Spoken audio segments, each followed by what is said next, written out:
Mike Moore back with you from PeoplesBank Park here in York, Pennsylvania, as we set the table for Game 2 of our single admission doubleheader, and the third game of this four-game series between the Long Island Ducks and York Revolution.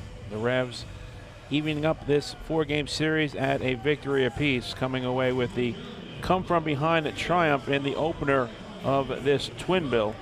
6-3 was the final in 7 innings of play. So now we are just about ready to go in our nightcap as the Ducks and Revolution face off in the third game of our four-game series. Let's take a look at the starting lineups in tonight's game number 2. First with the Long Island Ducks, Su-Wei Lin leads off. He is the shortstop. L.J. Mazzilli in left field bats second.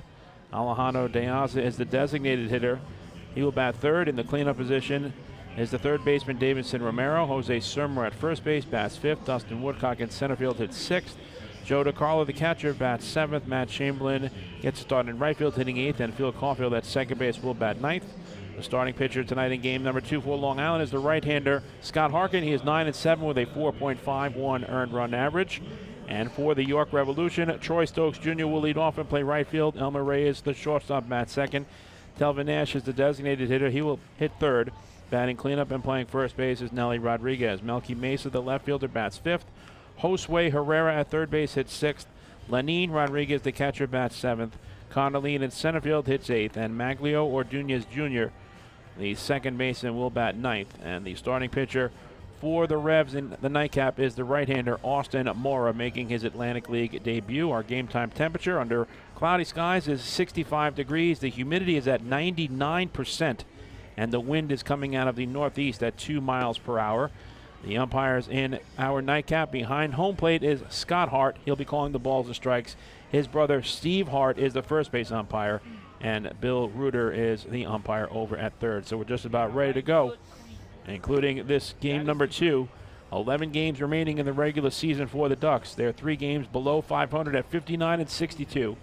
23-32 in the second half, 24-37 on the road. And they are currently 2-3 on this 7-game road trip. The Ducks were unable to gain ground on the High Point Rockers and Kentucky Wild Health Genomes, as the Ducks are now 6 games back of the Rockers for the wild card top spot and remain 3 games back of the Genomes, who lost at home earlier today to the Gastonia Honey Hunters. So here's Su-Wei Lin leading off. A left-handed batter wearing number 25 and playing shortstop. Austin Mora gets the side from his battery mate Lenin Rodriguez. He works from the first base side of the rubber. He kicks and fires the first pitch of game number 2. It's a fastball that misses outside for ball 1, and we are underway. Lin had the opening game of this twin bill off. The 1-0 pitch is a slow roller foul to the right side, and that evens the count at a ball and a strike. Su-Wei Lin is playing in game number 11 for the Ducks, hitting .333 on the season with no home runs and 4 runs batted in. Lin played in the opening game of the series last night for the Flock, and Su-Wei in that contest, batting in the number 7 spot in the order, was able to reach base in 1 plate appearance. He went 1 for 5 with a double and a run scored. 2-1 is the count to Su-Wei Lin, leading off the top of the first, and Lin hits a towering pop-up to the right side of the infield. Maglio Ordonez Jr., the second baseman on the outfield grass, makes the call on the catch. And that's the first out here in game number 2. So the batter will now be L.J. Mazzilli, a right-handed hitter, wearing number 13 and playing left field. And for Maz, this is game number 93 overall. He's hitting .255 with 10 home runs and 43 runs batted in. He was in the leadoff spot in game number 1 and went 0 for 2 with a pair of walks, a stolen base, and a run scored. First pitch to Maz is a high fly ball to deep center field. It's playable for Connor Lean. He Cam Sunderton makes the catch for the second out.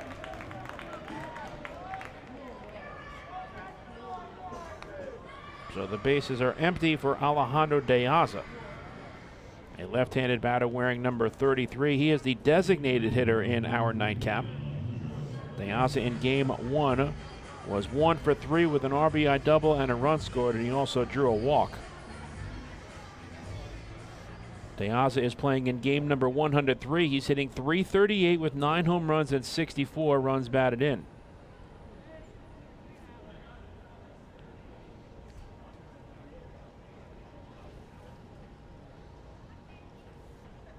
Mora's first pitch to Deyaza is a fastball that just misses low for ball 1. The Revs are playing in game number 22. They're 51-70. 21-34 in the second half and 30-31 here at home. The 1-0 to Deyaza. Misses high, 2-0. With their come-from-behind victory in game 1 tonight, York snapped a 6-game losing streak. They entered that contest having lost 9 of their last 10 games overall. The 2-0 pitch is grounded up the middle, and it's under the glove of a diving Maglio Ordonez Jr. into center field for a base hit. So Alejandro Deyaza keeps on raking, as he has the first hit in game number 2. And for Alejandro, that is now a 5-game hitting streak and a 12-game on-base streak. And the Ducks have a 2-out base runner for Davidson Romero, a right-handed batter wearing number 24 and playing third base.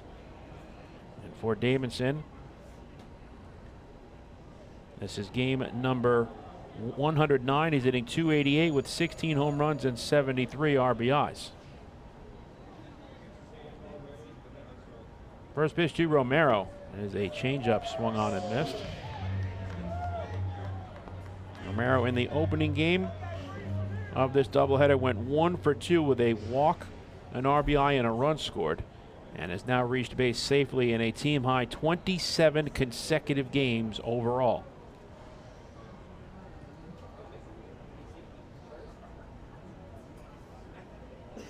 Mora's 0-1 to Romero. It is a fastball low, 1 ball and 1 strike.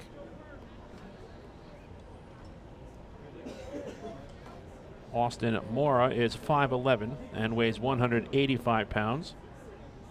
He's 24 years old, originally from Cleveland, Ohio. 1-1 is in the dirt, 2 balls and 1 strike. Romero is on fire. He came into today's doubleheader second in the Atlantic League in on-base percentage at .420, and third in walks with 80, and 10th in OPS at .898. He's reached base safely in 47 of his last 49 games, going back to July 9th. 2-1 pitch is fouled off. Earning at least 1 hit in 39 of those 49 games. And as I mentioned, has a team-high 27-game on-base streak.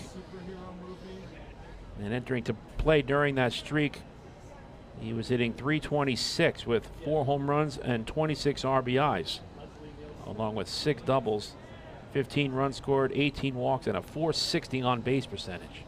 And the 2-2 pitch is inside, and Davidson has run the count full. If the inning continues, Jose Sermo waits on deck.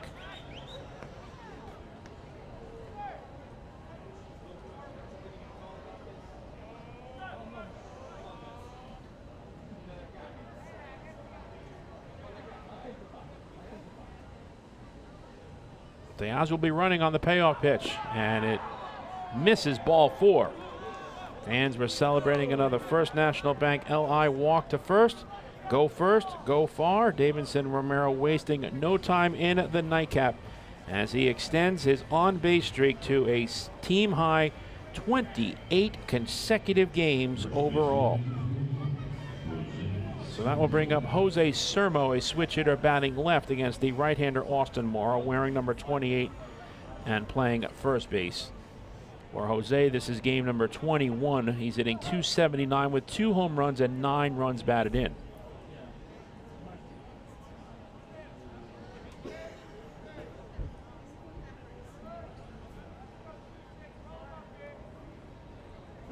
We're taking a long look into Lenin Rodriguez. Sermo stays in the batter's box and is ready to go. First pitch to Jose. This is outside for ball 1. And now Rodriguez will go out and have a word with his battery mate, Austin Mora. Eavesdropping in on the conversation will be home plate umpire Scott Hart. Sermo in game number 1 was hitless in 3 at-bats.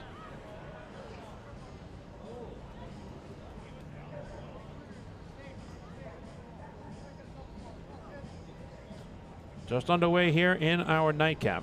The Ducks are looking for a split of this single admission doubleheader.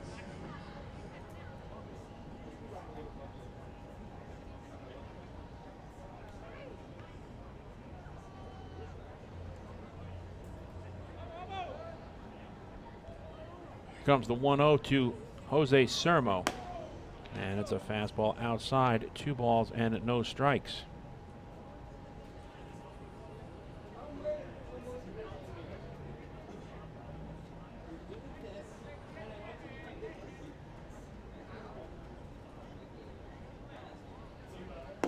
The 2-0 pitch. There's another fastball that misses low, 3-0.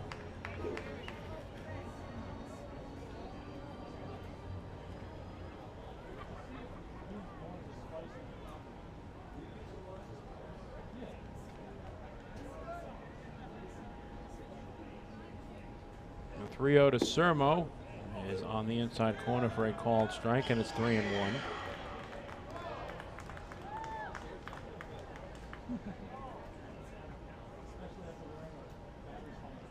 The teams combined for just 9 hits in game number 1. The Revs tallying 5 of those 9. The 3-1 pitch is a high fly ball to left center field. To his right, Connor Lean is under it, and he makes the catch to end the inning. And the top of the first for the Ducks. No runs on 1 hit. There was a walk and a pair of runners left on base. After 1/2 inning of play in game number 2, the score is the Long Island Ducks 0 and the York Revolution coming up to bat.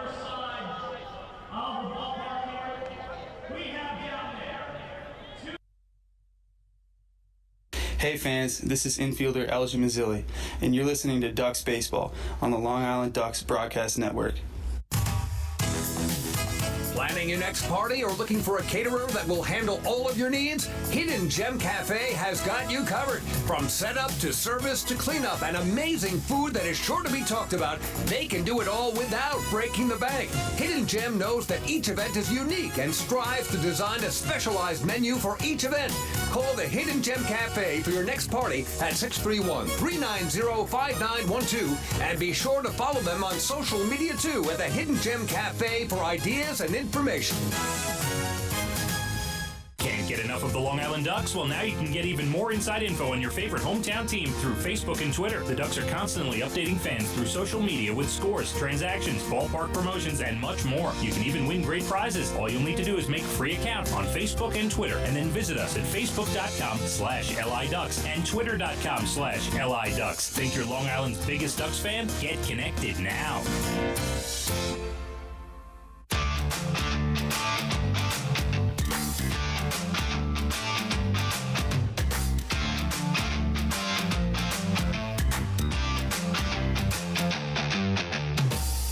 Fans, every walk by a Ducks batter this season is a First National Bank LI walk to first. First National Bank LI celebrating 95 years as Long Island's truly local bank. Explore their anniversary promotions and experience customer first service for yourself. Visit fnbli.com. No score as we move to the last of the first here in game number 2. As Scott Harkin gets his first look at this York Revolution lineup. Troy Stokes Jr. leads off, will be followed by Elmer Reyes and Telvin Nash. And Harkin's first pitch is a fastball taken for a called strike one. Stokes Jr. is a right-handed batter wearing number 4 and playing right field. 1-0-1 pitch is fouled out of play, and quickly it's 0-2 to the Revs leadoff batter. Stokes Jr.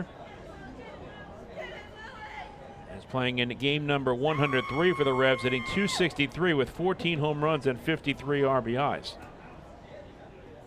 Harkin's 0-2 pitch is a swing and a miss for strike 3, so a good off-speed pitch by Scott Harkin against Troy Stokes Jr.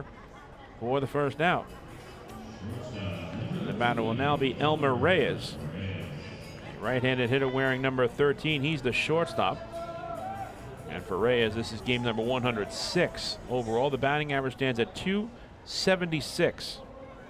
And he has 9 home runs and 59 runs batted in on the season. As Harkin fires a fastball taken belt high for a called strike.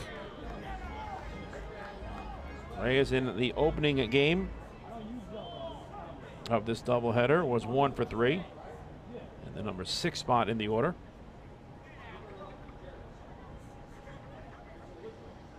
Harkin's 0-1 as a curveball. Check swing, and Steve Hart, the first base umpire, says that Reyes did not go around, and that evens the count at a ball and a strike to Elmer Reyes. Scott Harkin is making his 23rd game start. He's 9-7 with a 4.51 earned run average as he fires strike 2 to Reyes. And it's a ball and 2 strikes to the Revs shortstop. 1-2, swing and a miss for strike 3. Back-to-back strikeouts to begin his night on the mound for Scott Harkin. And there's 2 out and nobody on for Telvin Nash. Right-handed batter wearing number 23. He is the designated hitter for Nash. This is game number 45 overall. He's batting .270 with 10 home runs and 24 RBIs. Nash in the number 3 spot, also in the batting order, reached base in all 3 plate appearances in game number 1 with a pair of walks, a single, and 2 runs scored. Harkin's first pitch is a curveball that just misses low for ball 1.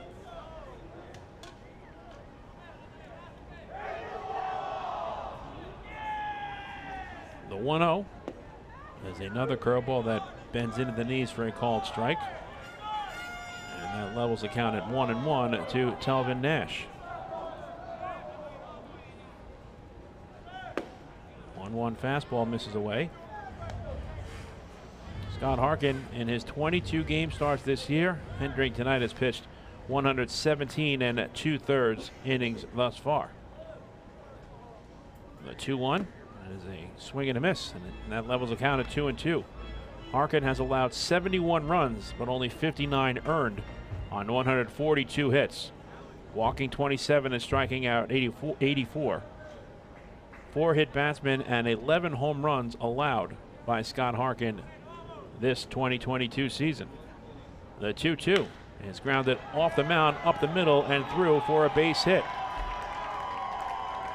So Telvin Nash has a 2-out clean single right back through the originator.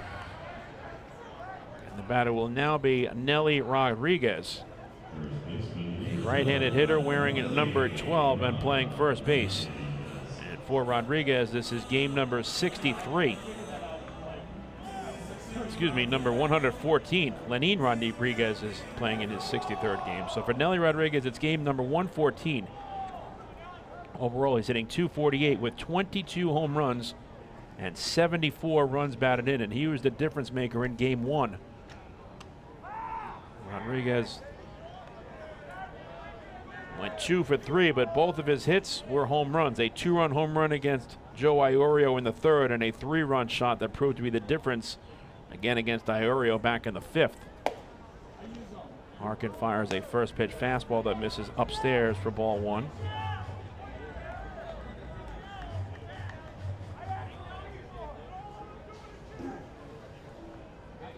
So Harkin has been using that 4-seam fastball and curveball early on in this game. There's the 4-seamer. And it's taken belt high for a called strike, and it's 1-1 to Nelly Rodriguez. Harkin's first inning ERA this season stands at 3.68. He's allowed 9 earned runs in 22 innings pitched. Trying to lower that number here. Foul to the screen, and it's 1-2 to Rodriguez. Defensively for the Flock, Jose Sermo is at first base.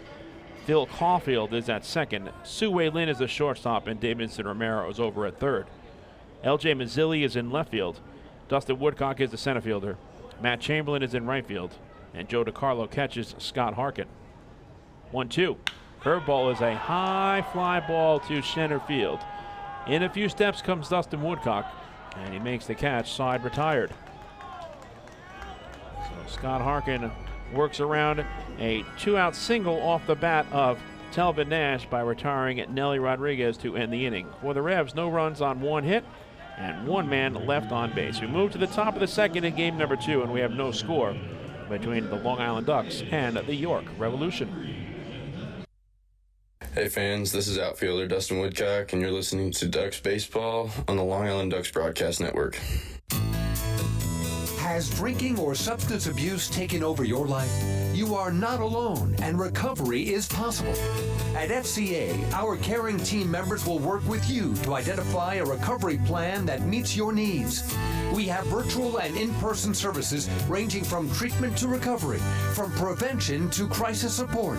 Go to our website, fcali.org or thriveli.org for more information and to start your recovery journey today. PSEG Long Island wants you to know how to save energy and money in your home. Did you know energy efficient appliances can use up to 25% less energy? Here's how to save. PSEG Long Island offers money saving rebates when you purchase Energy Star appliances. Discover how a little energy efficiency know-how can mean savings in your home. Find more energy efficiency tips, tools, and money saving rebates at psegliny.com/save money.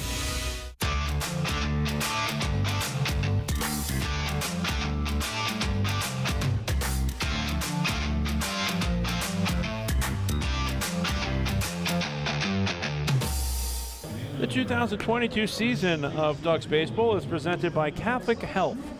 Visit them online at chsli.org. Catholic Health, long live Long Island. No score as we move to the top of the second in our nightcap. Dustin Woodcock will lead off for the Flock. He'll be followed by Joe DiCarlo and Matt Chamberlain. Woodcock, a left-handed batter wearing number 15 and playing center field. For Dustin, tonight is game number 97 overall. He's hitting .242 with 11 home runs and 39 RBIs. Facing Austin Moore in his second inning of work, and the first pitch fastball is taken at the knees for a called strike. Woodcock came into the ballgame in the opener as a pinch hitter for Zach Racusin and struck out swinging in the top half of the 6th inning against Roniel Raudes. So Dustin gets a look here playing center field tonight in our nightcap versus the York Revolution. 1-1 to Woodcock is a fastball up and away. Dustin is 12 for 37 versus Revs pitching this season, but he does have 4 extra base hits as well in those 12 overall, 3 doubles and a home run. He's driven in 6 and has scored 12 runs and has had a good eye at the plate, drawing 8 walks. 2-1 is a high fly ball to deep right field. Stokes Jr. takes a look, and that is over the wall. Touch 'em all. Dustin Woodcock launches a leadoff solo home run here in the top half of the second inning to get the Ducks on the board first. It's 1-0 in favor of Long Island. So for Dustin Woodcock, that is his 12th home run of the season and RBI number 40. And it cleared the picnic area in right field. And it gives the Ducks a 1-0 lead as they are out in front once again for the second time in this doubleheader. Joe DiCarlo takes ball 1 from Austin Mora. Joe is a right-handed batter wearing number 2. He is the catcher tonight in our nightcap. He came into game number 1 late defensively, replacing the injured Carlos Castro. And Joe watches the fastball go low, and it's 2-0. Carlo is playing in game number 108, hitting .301 with 6 home runs and 50 runs batted in. The 2-0 pitch is a chopper down the third baseline. It's a fair ball, backhanded by Herrera. A low throw is scooped out of the dirt and safe, says base umpire Steve Hart, letting Nelly Rodriguez know that he was pulled off the bag. And it's going to be a throwing error charged to Josue Herrera. The Ducks have a base runner at first in Joe DiCarlo with nobody out for Matt Chamberlain. So it appeared from the naked eye that Nelly Rodriguez was able to hold on to the bag after scooping the throw out of the dirt from Josue Herrera, but immediately Steve Hart indicating that Rodriguez came off of the first base bag, and it will be an error charge to Josue Herrera, his 10th of the season, and the Revs' 110th error overall, and second in this series. So here's Matt Chamberlain, a left-handed batter wearing number 23 and playing right field. First pitch is low and inside for ball 1. Chamberlain is playing in game number 20 with the flock. He's hitting .245 with no home runs and 7 runs batted in.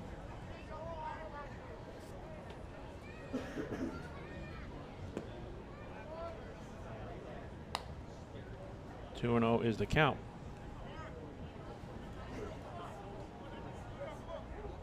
Chamberlain is making his first appearance in this series for the Ducks. The 2-0 pitch is inside, 3-0. And now we'll see what effects the throwing error by Josue Herrera has on Austin Mora after giving up a leadoff home run to Dustin Woodcock to start the inning. The throwing error has DiCarlo at first, and the 3-0 pitch to Chamberlain is chopped foul. So Matt, given the green light on 3-0, fouls it off.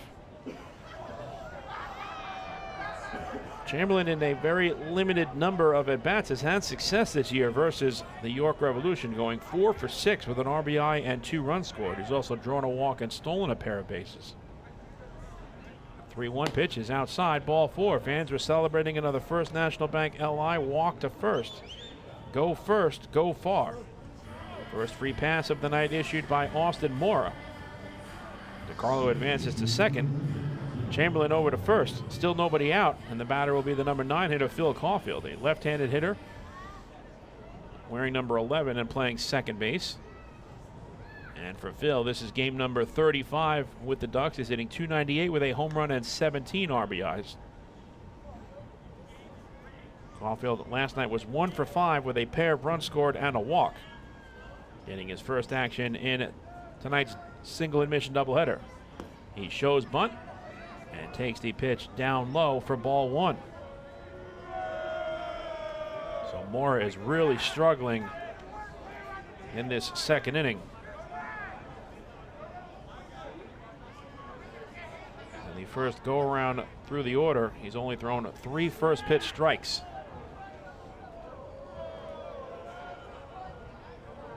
Caulfield may have chased ball 2 as he bunts the pitch foul, evening the count at 1-1.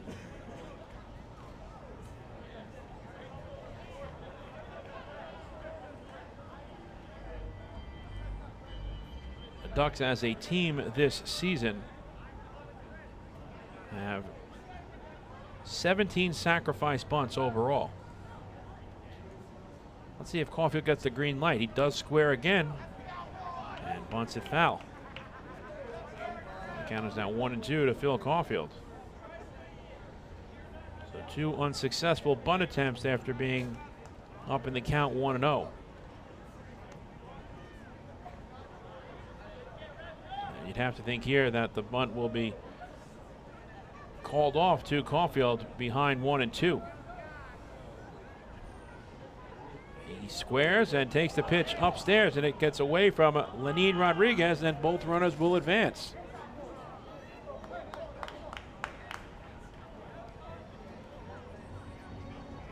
So after a pair of unsuccessful bunt attempts,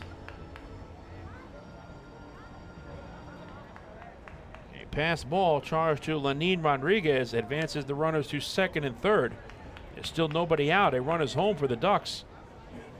And the count is now even at 2-2 to Phil Caulfield. Infield is in at the corners, and the pitch to Caulfield is lined the other way for a base hit. DeCarlo comes in to score. Holding at third is Chamberlain. On at first with a single and a run batted in is Phil Caulfield. And the Ducks have plated a pair against Austin Mora here in the second and now lead it 2-0. So Caulfield gets the job done after the bunt was taken off. He picks up an opposite field RBI single for his 18th run batted in. And the Ducks have a 2-0 lead with runners at the corners and still nobody out as they go back to the top of the order. And Sue Lin, who gave the keynote in tonight's ball game here in our nightcap, popping out to Maglio Ordonez Jr. at second base. First pitch to Sue misses high for ball one.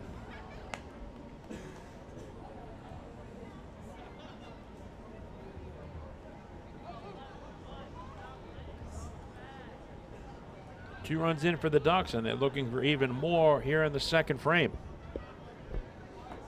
1-0.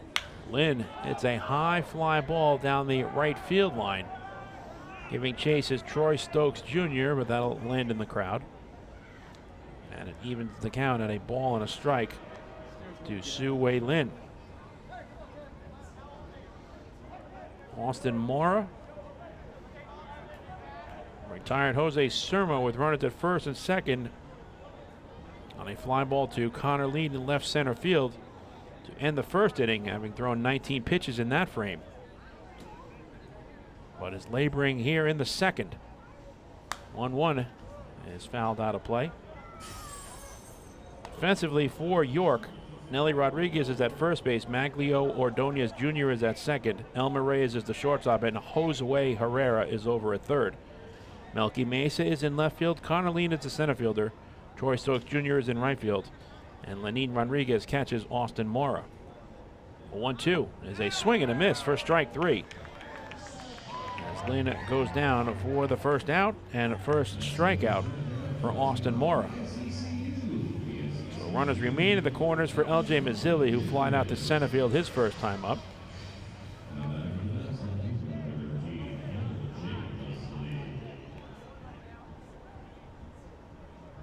Mora has now thrown 21 pitches here in the second inning, 40 on the night, and only 18 for strikes.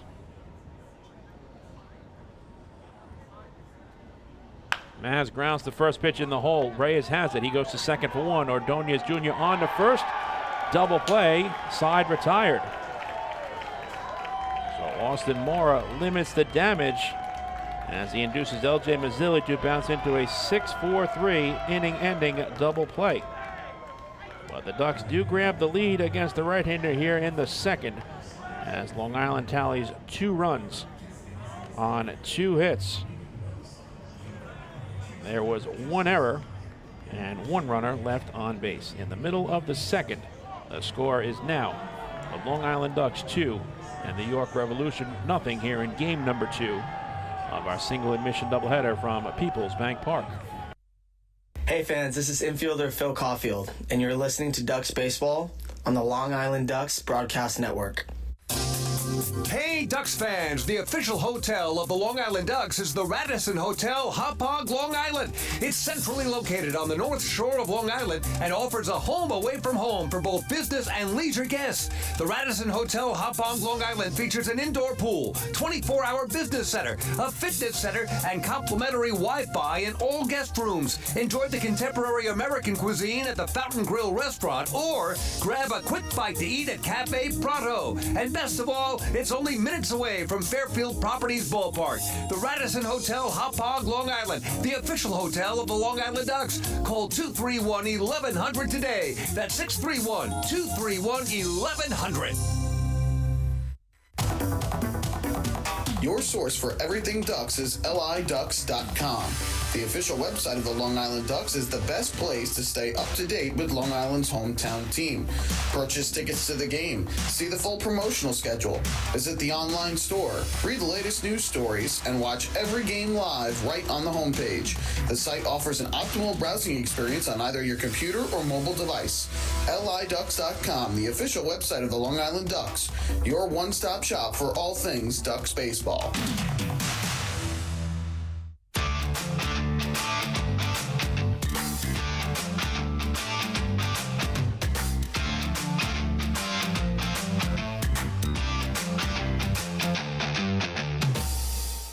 Scott Harkin has a 2-0 lead as the Revs come to bat in the home half of the second inning. And Melky Mesa takes ball one low and outside from the Long Island right-hander. Mesa will be followed by Josue Herrera and Lenin Rodriguez, 5, 6, and 7 in the order.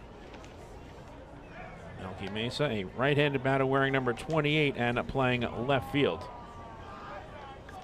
The count is even at a ball and a strike to Mesa. Fastball is fouled out of play. Mesa for the Revolution is playing in game number 96, hitting .268 with 14 home runs and 69 runs batted in.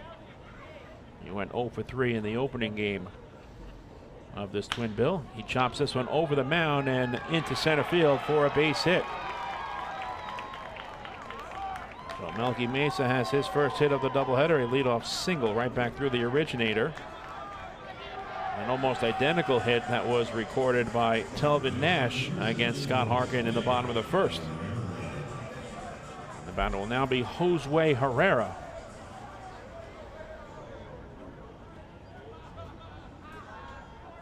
Herrera is a left-handed hitter wearing number 7 and playing at third base. And for Herrera, this is game number 86. He's hitting .234 with 7 home runs and 44 RBIs.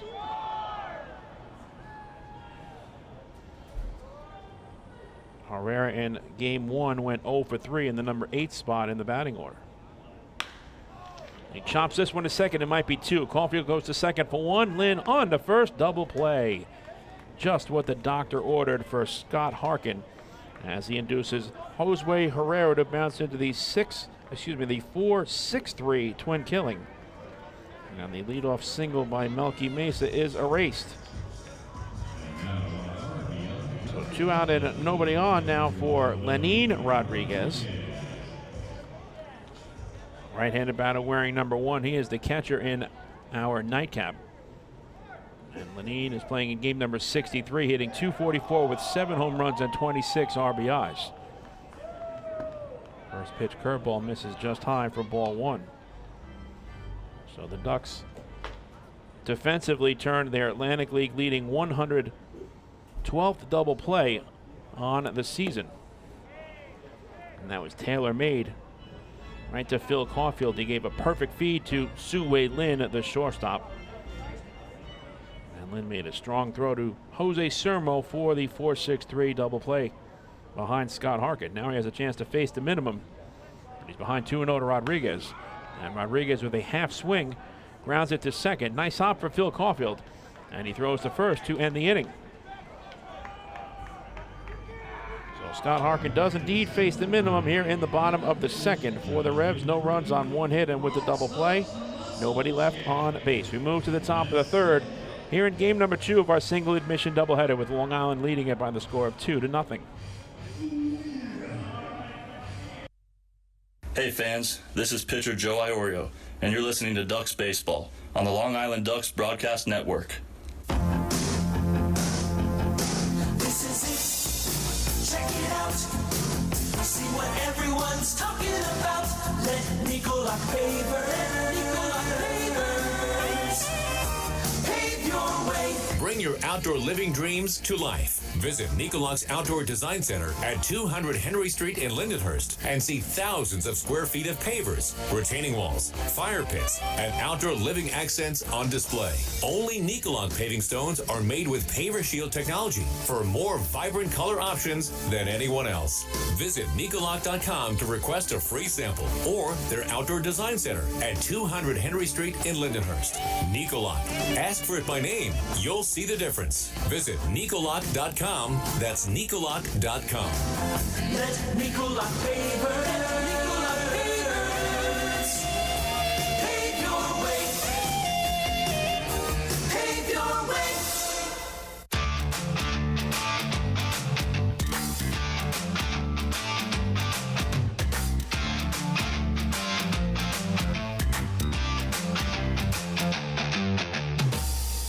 Follow all season long as the Long Island Ducks team up with Island Federal Credit Union to hit home runs for hunger. Every time a Ducks player hits a home run at Fairfield Properties Ballpark, Island Federal will donate $100 to Long Island Cares in an effort to help improve food security for families on Long Island. Island Federal Credit Union, catch the wave to better banking. The Ducks have hit 54 home runs this season in Central ISIP, so thus far $5,400 has been donated to Long Island Cares in an effort to help improve food security for families on Long Island. That's part of Home Runs for Hunger, courtesy of Island Federal Credit Union and the Long Island Ducks. The Flock will send the heart of the order up against Austin Moore in the third. Alejandro Deyaza, Davidson Romero, and Jose Sermo versus the right-hander. And the first pitch to Deyaza is yanked foul down the right field line, out of play. Deyaza had a single his first time up back in inning number 1. And for Deyaza, he has now reached base safely in 12 consecutive games and has a 5-game hitting streak as well. The 0-1 misses inside, 1 ball and 1 strike. Deyaza, with his base hit in his first at bat against Mora, now has a batting average of .340. Came in to this doubleheader leading the Atlantic League in batting at .338, 1 point ahead of Lancaster's Andretti Cordero, who was at .337 entering play today. And Deyaza has a 7-point lead on Southern Maryland's David Harris, who is third in batting average at .331. The 2-1 is fouled back.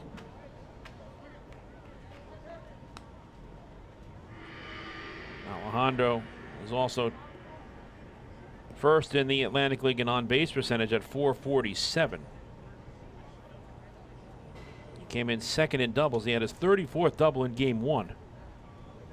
And he's 5th in OPS at .956. 2-2 pitch is chopped foul.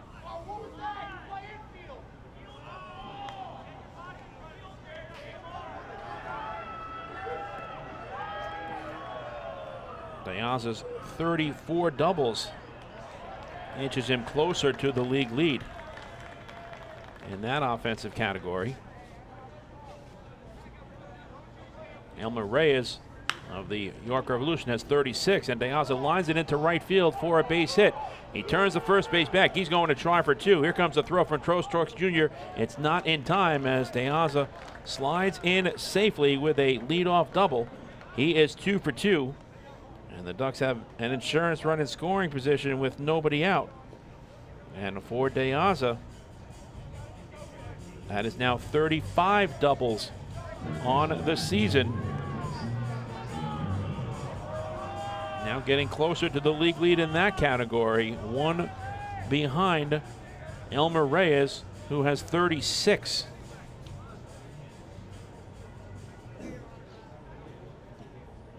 And it's another multi-hit game for Alejandro Deyaza as well. And the batter will now be Davidson Romero. He rolls the first pitch down the third baseline foul. Romero drew a walk his first time up. Davidson came into this doubleheader third in the Atlantic League in walks with 80, so he now has 82. He had a free pass in his final turn at the plate in the 6th inning of Game 1 of the doubleheader. And has now reached base safely in 28 consecutive games.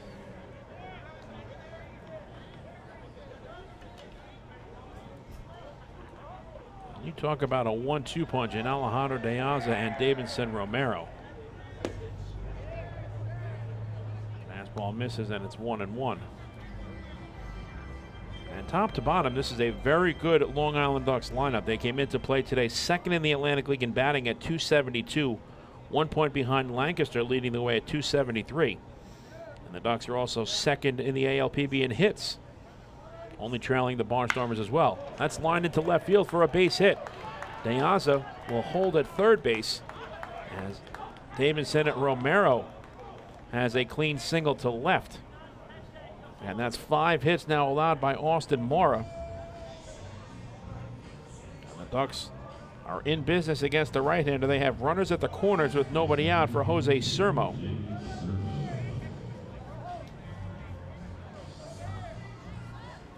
And for Romero, it's another hit against the York Revolution. His 14th hit overall this season.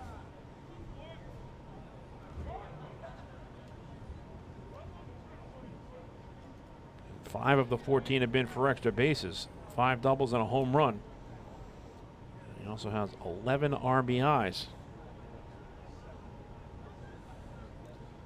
Sermo flied out to center field his first time up. And he grounds the first pitch foul to the right side. So Austin Mora is laboring again here in the third. Mora made his professional debut this season with the Santa Rosa Scuba Divers, making 19 appearances and 8 starts overall. He went 6-5 with a 6.52 earned run average in 69 innings. He did have 81 strikeouts in those 69 innings, along with 40 walks. He only has 1 punch out so far this evening. 0-1 to Sermo as a good fastball swung on and missed. And it's 0-2 to Jose Sermo. He struck out 10 hitters in his second professional start of his career back on May 27th with the Scuba Divers. He played collegiately at Notre Dame College in Ohio, starring as a two-way player. 0-2 to Sermo. Is outside and low, 1 ball and 2 strikes. Offensively in college, he hit .272, and on the mound he had a team-high 70 strikeouts. That was named MEC Pitcher of the Week back on May 2nd of 2022. So he went straight from the collegiate level to the professional level. Sermo goes down swinging on the changeup. And that's out number 1 here in the third. Second strikeout overall for Austin Mora. Runners remain at the corners for Dustin Woodcock. Woodcock got the scoring started for the Ducks. They lead off solo home run over the right field fence back in the second. His 12th home run of the season.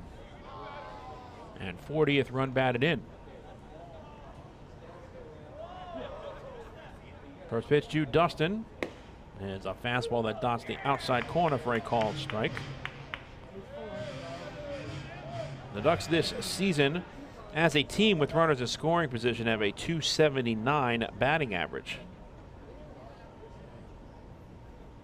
The 0-1 misses away. 1 ball and 1 strike.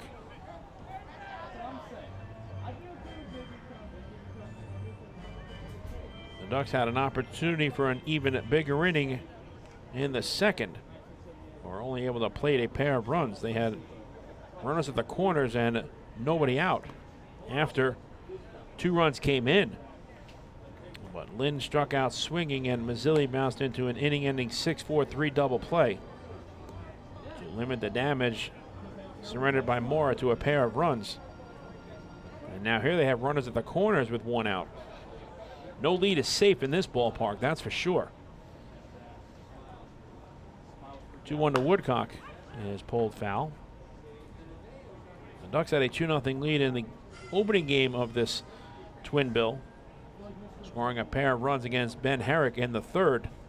An RBI double by Alejandro Deyaza and a run-scoring single produced by Davidson Romero.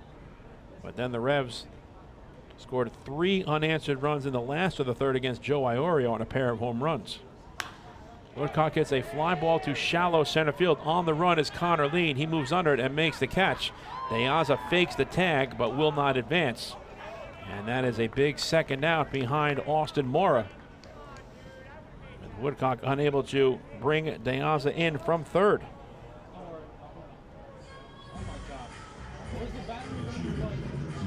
So we left up to Joe DiCarlo, who reached on an error committed by 3rd baseman Josue Herrera back in the 2nd inning and scored the 2nd of the 2 runs for the Flock. An opposite field RBI single to left off the bat of Phil Caulfield.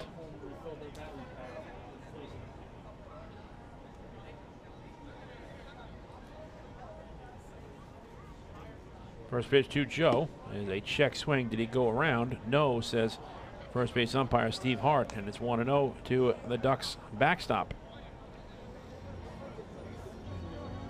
DiCarlo in the opening game of this series last night went 2 for 4 with an RBI and a walk, and currently is riding a 9-game hitting streak and 12-game on-base streak.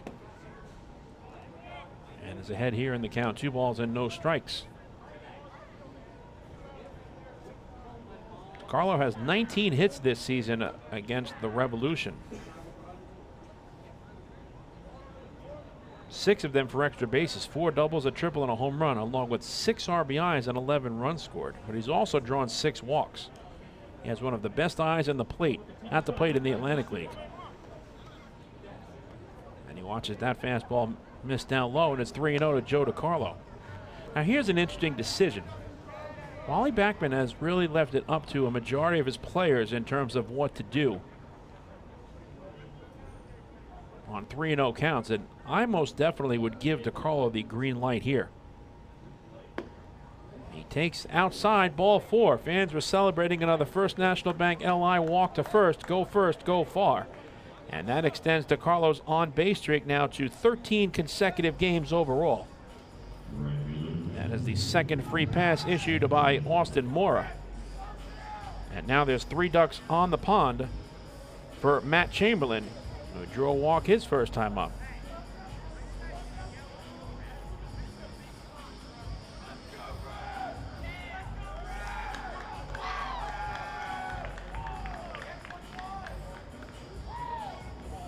So Chamberlain looking to give Long Island some insurance.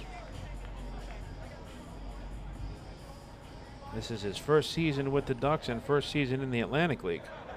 He began the 2022 season in the St. Louis Cardinals organization, reaching as high as Single-A Palm Beach.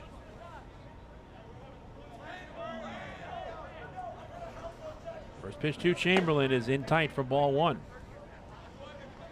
And you really have to wonder how much Austin Mora has left in the tank. Making his Atlantic League debut. He's now thrown 64 pitches. Pitch number 65 is down low. And it's 2-0 to Matt Chamberlain.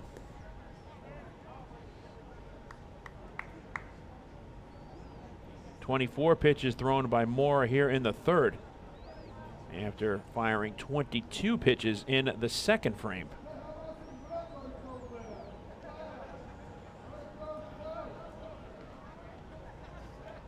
The 2-0 to Chamberlain. Misses high, 3-0. A walk would force in a run for the Ducks. Chamberlain showing a lot of patience. The 3-0 pitch is outside, ball 4, and that'll bring in another run. Deyaza comes in to score. It's a bases-loaded walk for Matt Chamberlain.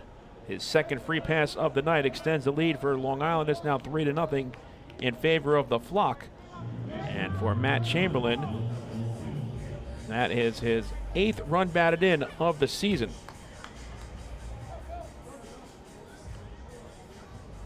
So he has drawn 2 of the 4 walks issued by Austin Mora.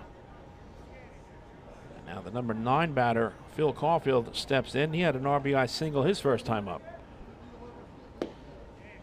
Caulfield takes strike 1 at the knees. A very sarcastic cheer on the part of the home faithful here at PeoplesBank Park.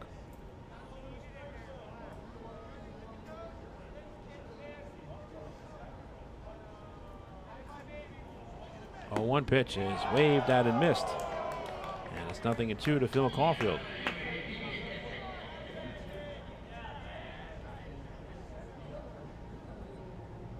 $18 batters faced now by Austin Mora and 8 first pitch strikes. The 0-2 to Caulfield is lined down the right field line, foul. Caulfield narrowly missing a potential bases clearing double. The trail runner at first base is Matt Chamberlain. He has really good speed, and if that ball finds the right field corner, it's very difficult to dig out, especially with Troy Stokes Jr. shaded towards the gap in right center field. Again, the 0-2. Upstairs, 1 ball and 2 strikes.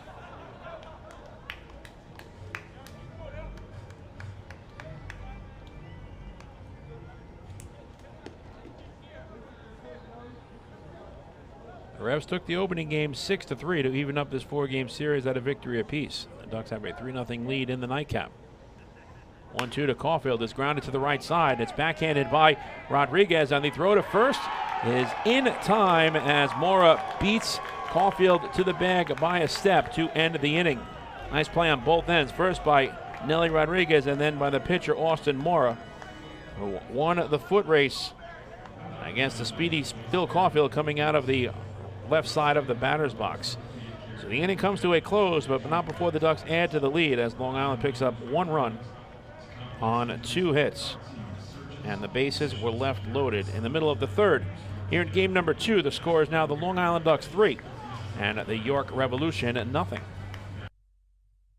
Hey fans, this is infielder Vladimir Frias, and you're listening to Ducks Baseball on the Long Island Ducks Broadcast Network.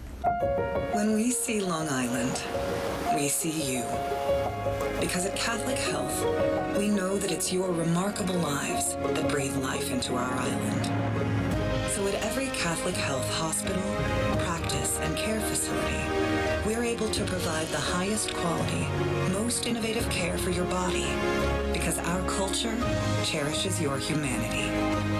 Long live Long Island.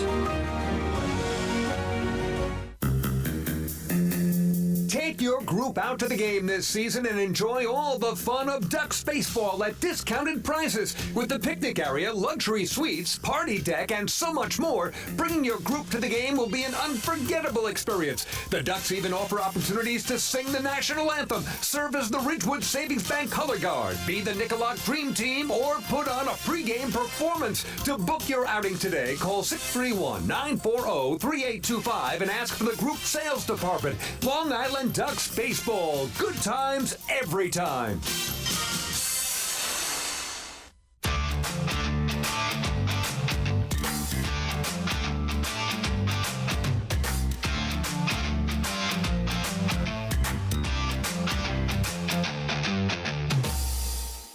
Scott Harkin has a 3-0 lead on the first pitch from the right-hander to Connor Lean to start the home half of the 3rd. It's a fastball taken bell time for a called strike 1. It'll be 8-9-1 in the order for the Revs. Lean will be followed by Maglio Ordonez Jr. and Troy Stokes Jr. And Lean on the 0-1 pitch grounds it in the hole and through for a base hit. So Connor Lean has a leadoff single against Scott Harkin, the third hit allowed by the right-hander. And for the second consecutive inning, York has a leadoff base runner as Maglio Ordonez Jr. steps in. Right-handed batter wearing number 30 and playing second base. Runner goes, and Ordonez bunts it to the right side. It's caught by Scott Harkin, and he throws to Phil Caulfield at first, covering for the double play. So Connor Lean was in motion, and Ordonez tried the push bunt. Hustling off of the mound was Scott Harkin. He made the catch. Sliding into second base was Connor Lean, and he was a dead duck at first. And Harkin makes the throw to Phil Caulfield covering. And just like that, there's 2 out and nobody on as the Revs go back to the top of the order, and Troy Stokes Jr. How about that?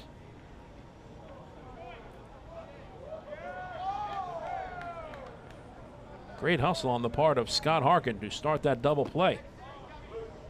Curveball bends in at the knees for a called strike one to Stokes Jr., who struck out swinging his first time up.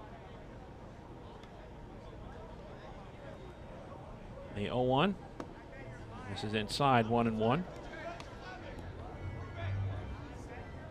Harkin made the catch in fair territory. And the runner in motion at Lean was doubled off of first.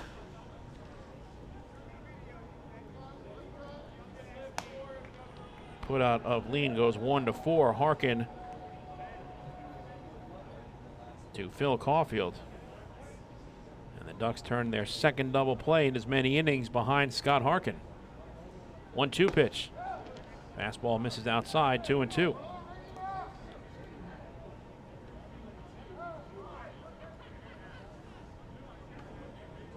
So Harkin is looking to face the minimum for the second consecutive inning, helped out by a double play. And the fastball just misses outside. Stokes has run the count full, 3-2. The Ducks add to their Atlantic League lead in double plays, now having turned 113 on the season. Payoff pitch is a fly ball into shallow center field. Out goes Su Wei Lin, the shortstop, and he makes the catch to end the inning. So Scott Harkin gets the job done once again, erasing a leadoff single by inducing Maglio Ordonez Jr. to bunt into a double play, and then the pop-up of Troy Stokes Jr. to Su Wei Lin retires the side. At the bottom of the third for the Revs, no runs on one hit, and with the double play, nobody left on base. We move to the top of the fourth from the Keystone State in game number 2, with Long Island leading York by the score of 3-0. Hey fans, this is pitcher Akil Morris, and you're listening to Ducks Baseball on the Long Island Ducks Broadcast Network. Sayville Ford, the no-fees dealer, has been family-owned and operated for 65 years. Visit their spacious showroom to choose from a giant inventory of new, pre-owned, and commercial vehicles with a free 10-year, 100,000-mile powertrain limited warranty included. Some exclusions apply. Plus, they offer top dollar for trays, and their service department is open until 1 a.m. on weekdays. Sayville Ford, Long Island's Ford giant, is conveniently located off exit 50 on Sunrise Highway, or visit SayvilleFord.com for more information. Morning, Dan. How was your weekend? Oh, it was awesome. I took my family to a Ducks game and had a blast. The seats were great. We ate a ton of food, and the Ducks won. They even had amazing fireworks. Oh, yeah. They got a good thing going on there. I took friends to Thirsty Thursday a couple weeks ago and had too much fun. They should totally use us in one of their radio spots. You mean like the one we're doing right now? Sure, that works. Ducks Baseball. Good times every time. Get tickets at liducks.com.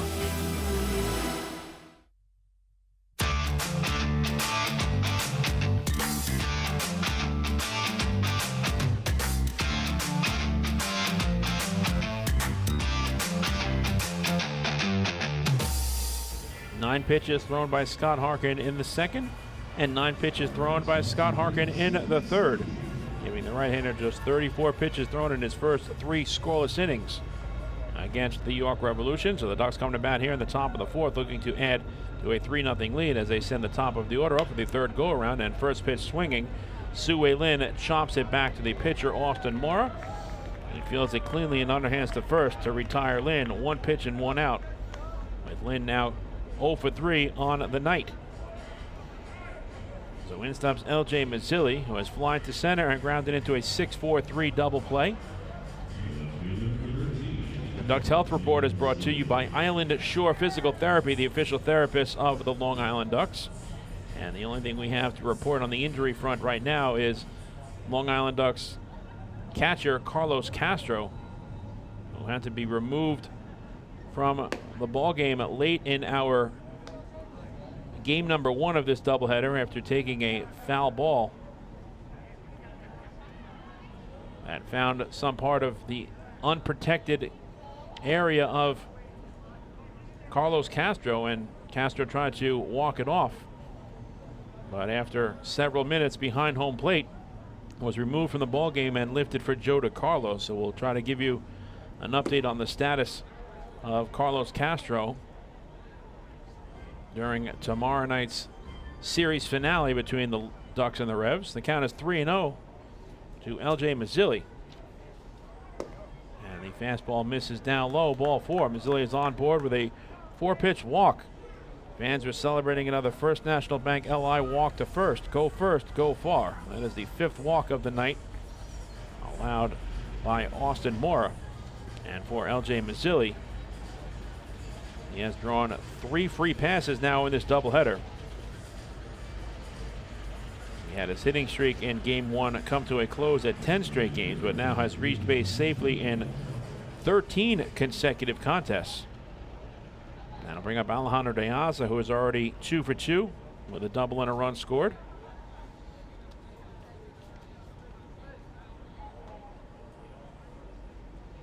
Deyaza takes the first pitch, heater inside for ball 1.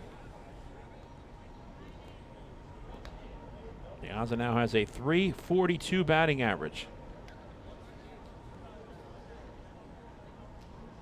and leads the Ducks as well in hits with 121. Make that 122. He has 3 hits in this doubleheader. And also leads the Ducks in runs scored with 72. That is 1 double away from tying Elmer Reyes for the Atlantic League lead. Alejandro has 35 2-base hits. 2-0 pitch is inside, backhanded in the dirt by Lenin Rodriguez, and it's 3-0 to Alejandro Deyaza.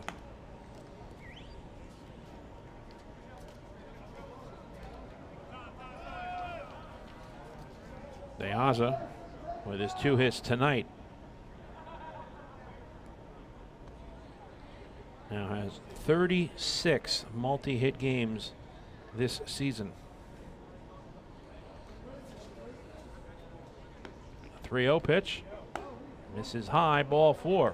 8 consecutive pitches out of the strike zone by Austin Mora. Fans were celebrating another First National Bank LI walk to first, go far. And that's the 6th free pass issued by the Revs right-hander. Mark Mason is making the slow walk out to the mound. No indication yet as to whether he will remove Austin Mora from the game. And now, first base umpire Steve Hart has asked for the pitcher warming up in the bullpen to come on in relief. So we'll step aside momentarily. When we come back, we'll let you know who the new pitcher is for the Revs. The Ducks have runners at first and second and 1 out in the top of the 4th of Game 2, looking to add to a 3-0 lead. Hey fans, this is manager Wally Backman, and you're listening to Ducks Baseball on the Long Island Ducks Broadcast Network. Last night I told my husband, baby, I'm ready to grow. And he said, are we having a baby? I said, no, but I do want to expand our business. So First National Bank of Long Island really delivered. At First National, we offer competitive rates in the financing you need and access to expert local lenders. We also underwrite and service every loan. Let's connect at fnbli.com. First National. Go first. Go far. The First National Bank of Long Island, member FDIC. Equal opportunity lender, equal housing lender. Loan subject to credit approval.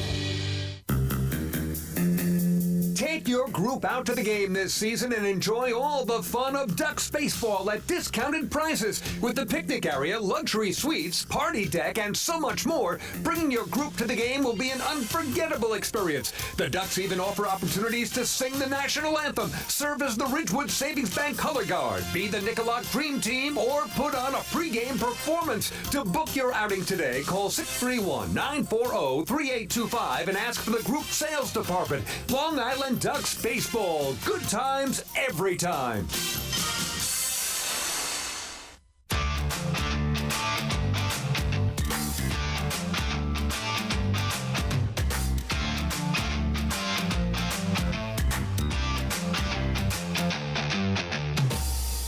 Right-hander Carlos Ventura comes on in relief of Austin Moore. He'll face Davidson Romero as his first batter in the top of the fourth, with the Ducks leading 3-0. And they runners at first and second with one down. Romero has walked and singled tonight. And Ventura's first pitch fastball misses low and outside for ball one. Carlos Ventura is making his 26th appearance, all in relief. He's 0-3 on the season with a 3.42 earned run average.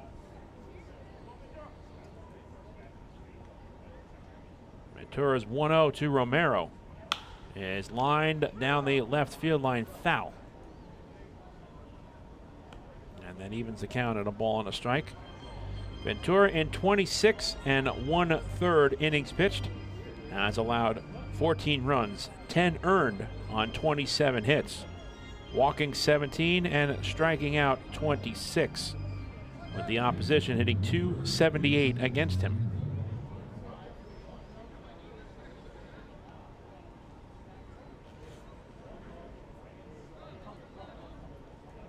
Here comes the 1-1 to Davidson Romero. And it's a changeup swung on and missed. Ventura pulling the string on Davidson to get ahead 1-2.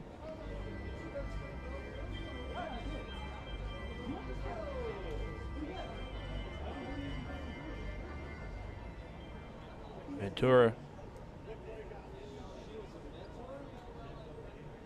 is facing the Ducks for the fourth time out of the bullpen. 2 2/3 scoreless innings thus far and 4 hits allowed and 3 strikeouts. The 1-2. Check swing, and he did not go around, says first base umpire Steve Hart, and that levels the count at 2-2. Ventura has faced 12 batters this season against Long Island. He's walked the tightrope, a .364 batting average against, 4 hits and 2 2/3 innings, but no runs and a hit batsman. He inherits the runners at first and second in Mazzilli and Deyaza. They are the responsibility of the starter, Austin Mora. Full count now to Romero.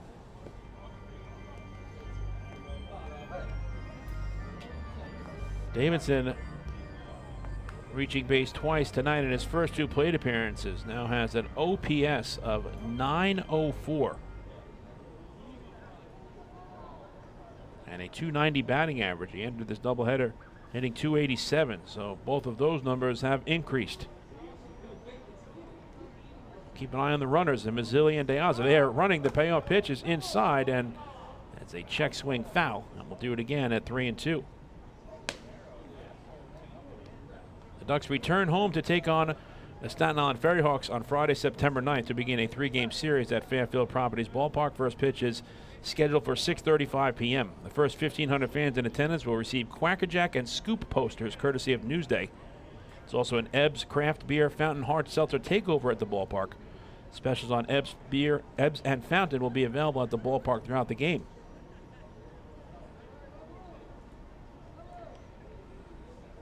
Again, the runners are going. The 3-2 pitch is taken on the inside corner for a called strike 3.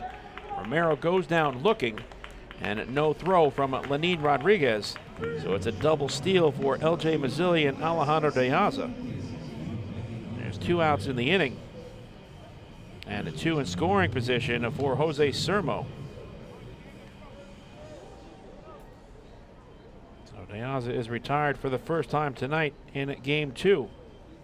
And now it's Sermo stepping in 0 for 2. He's flying to center and struck out swinging. The Ducks are 3 for 3 now in this doubleheader on the stolen base side. They have 106 stolen bases on the season. 7th in the Atlantic League. First pitch to Sermo, and he gets hit by the pitch and is slow to get up. That will load the bases.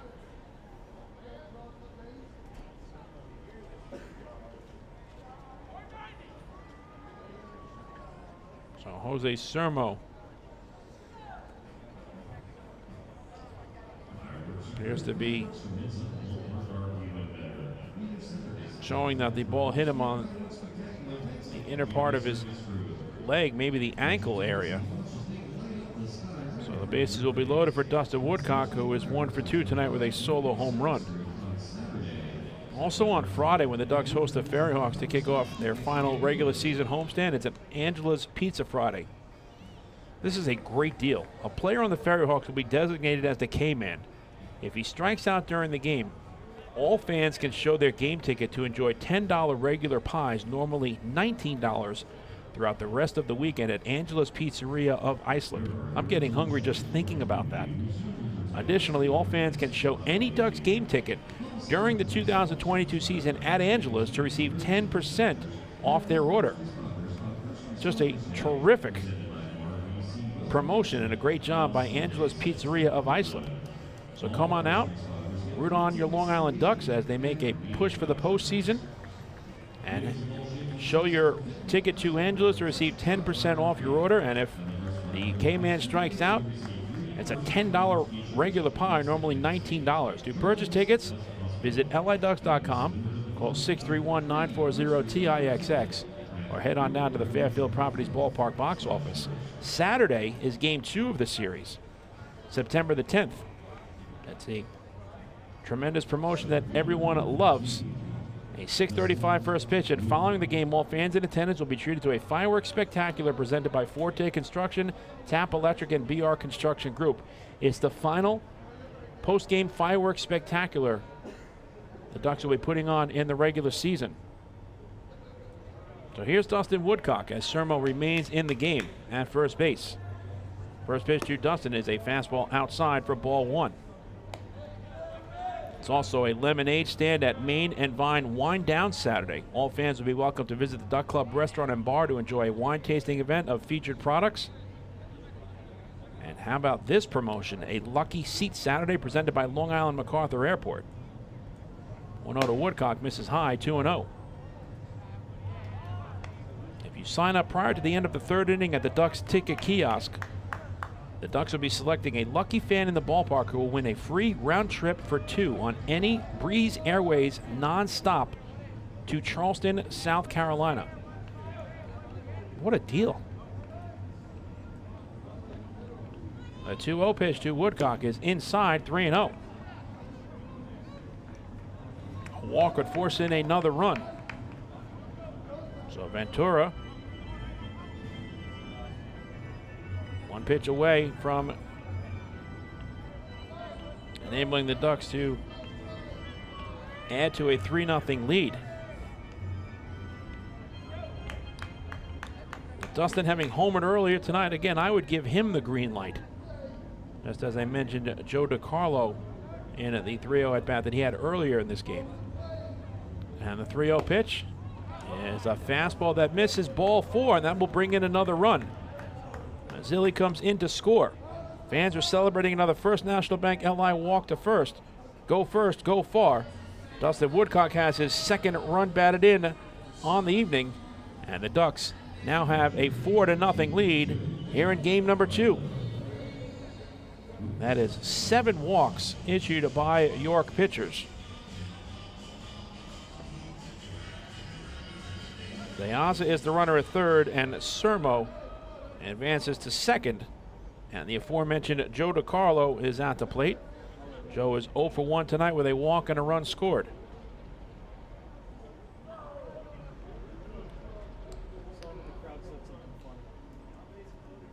First pitch to DiCarlo misses outside for ball 1.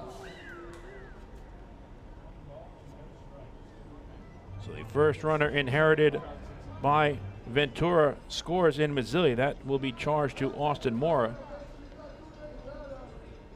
Deyaza is at third, the final responsibility for Austin Mora. 1-0. Outside, 2-0. The Ducks continue to show a tremendous amount of patience at the plate. That has been their MO all season long. Extending at bats and not chasing pitches out of the zone. The Ducks are the toughest team to strike out in the Atlantic League. DeCarlo has to be sitting dead red fastball here. The 2-0 is inside. Joe almost gets hit as he jumps out of the way, and it's 3-0 to Joe DeCarlo. The Ducks already have 2 runs scored on bases loaded walks. And Ventura is 1 pitch away from making it 3.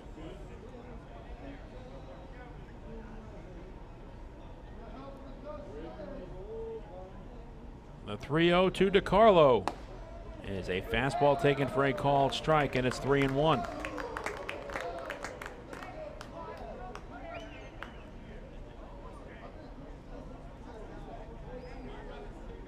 Joe DeCarlo's batting average right now is at an even 300, and he has an 824 OPS.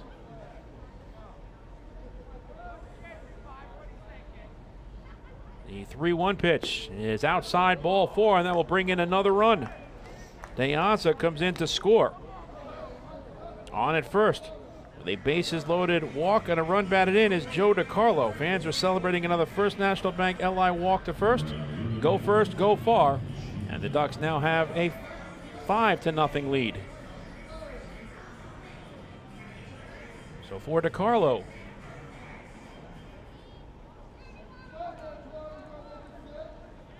that is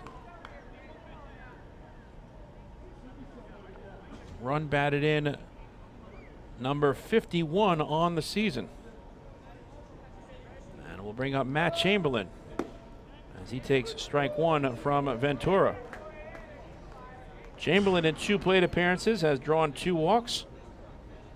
The latter of the 2 with the bases loaded back in at the 3rd inning, giving Matt an RBI. 0-1 is inside, 1 ball and 1 strike. So that shuts the door on Austin Mora's night. And 3 1/3 innings pitched. He allows 5 runs on 5 hits, with 4 of the 5 runs earned. He walked 6 and struck out 2 and gave up a home run. Fastball is upstairs, and it's 2-1 to Matt Chamberlain. Along with his 2 strikeouts, Mora tallied 4 groundouts and 3 flyouts. He threw 81 pitches in just 3 1/3 innings, only 36 of the 81 for strikes. He faced 21 batters and threw just 9 first pitch strikes overall. 2-1 to Chamberlain, misses low, 3 balls and 1 strike. The Ducks have already drawn 8 walks in this game.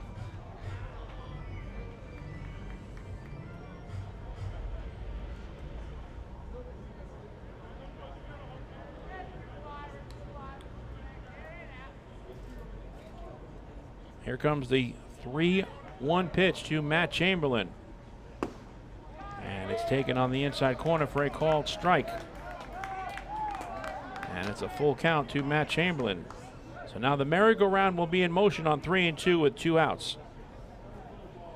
Jose Sermo from third base, Dustin Woodcock at second, and Joe DeCarlo over at first.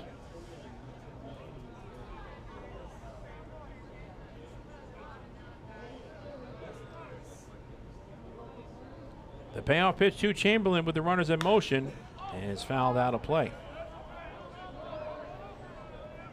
Continuing our discussions about the Ducks homestand coming up. They close out their series against the Staten Island Ferry Hawks on Sunday, September 11th with a 1:35 first pitch. It'll be another Bethpage Sunday Family Fun Day presented by Bethpage Federal Credit Union.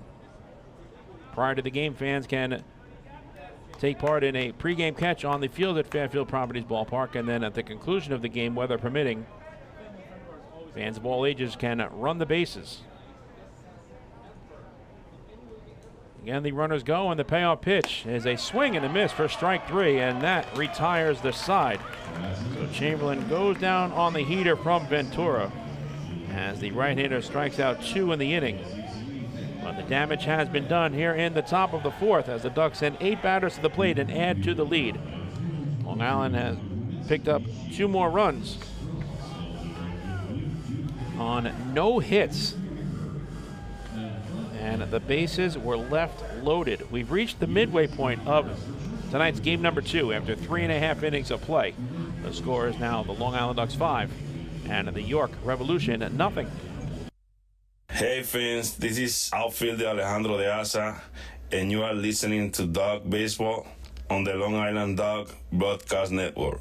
Last night while my husband was sleeping, he shouted, "Baby, I want more." And I said, "What more could you want? You got me." And he said, "I was dreaming about a new house." So we went online to First National Bank of Long Island and applied for a mortgage.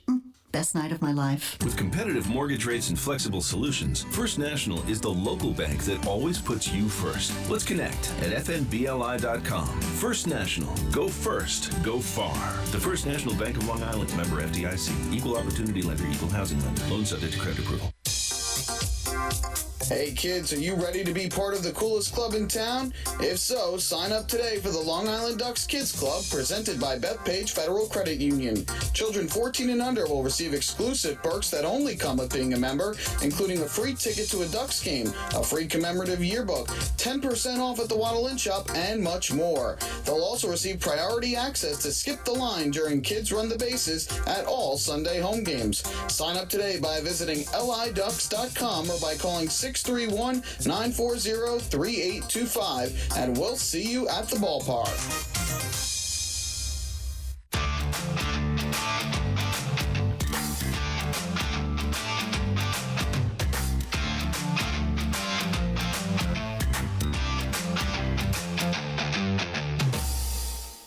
Scott Harkin was in the third base dugout for a significant period of time, but he does not mind as the Ducks plate 2 more runs on no hits and now have a 5-0 lead in game number 2. Harkin's first pitch to Elmer Reyes is a curveball that bends in at the knees for a called strike. 2, 3, and 4 in the order for York. It'll be Reyes, Telvin Nash, and Nelly Rodriguez. Reyes tonight on the evening is 0 for 1. He struck out swinging back in the first, one of 2 strikeouts thus far for Scott Harkin. 3 scoreless innings pitched plus 1 batter. Another good curveball as Reyes way out in front, and it's 1-2. Harkin has allowed 3 hits, 1 in each of the first 3 innings, striking out 2, but has faced a minimum in the last 2 frames, helped out by a pair of double plays. One started by Harkin, and the third on a bunt pop-up off the bat of Maglio Ordonez Jr. Reyes lines it into center field for a base hit. So behind in the count, Elmer Reyes has his first hit in game number 2, a clean single.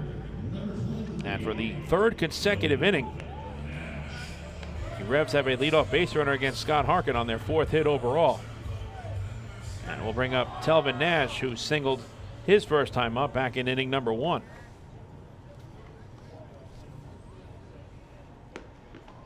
Scott Harkin is 6'2", 215 pounds, and is 31 years old from Pleasant Hill, California. 0-1 is the count to Telvin Nash. Harkin is in his 6th season of professional baseball. And for Scott, this is his 2nd season with the Ducks and 2nd in the Atlantic League as well. The 0-1 is a curveball that just misses, 1 ball and 1 strike. He's peaked at the AAA level in his professional career. And his last start was on Friday night in the first game of this 7-game road trip at Staten Island. Harkin registered a no decision in that contest, allowing just 1 run on 4 hits in 5 innings pitched, walking 1 and striking out 5. The Ducks lost 2-1 in walk-off fashion in 10 innings against the Staten Island Ferry Hawks. He threw 82 pitches in the outing, 57 for strikes, a 67% success ratio. Count is even at 2-2 to Telvin Nash. The lone run given up by Harkin was on a double steal attempt in the third inning when Joseph Monje was erased at second base with Antoine Duplantis coming down the line from third to cross the plate. 2-2 is a curveball swung on and missed for strike 3. Scott Harkin has had that curveball working tonight as he tallies his third strikeout overall. And the batter will now be Nelly Rodriguez, who flied out to Dustin Woodcock in center field his first time up. It's been a tale of two seasons really for Scott Harkin here in 2022. He has excelled when pitching at Fairfield Properties Ballpark. In 10 home starts, he's 5-3 with a 3.38 earned run average.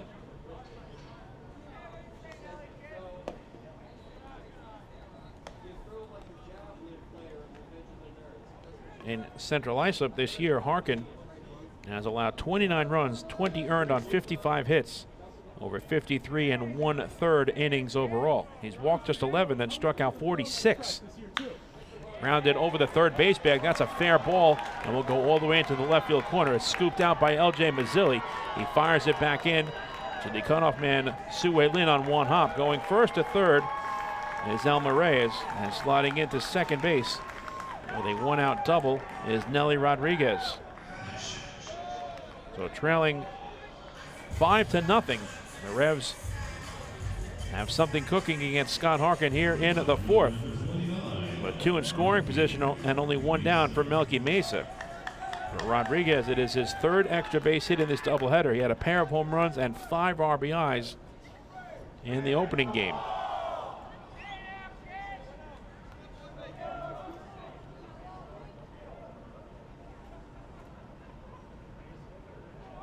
#16th double on the season for Rodriguez. As Mesa takes ball 1 low from Scott Harkin.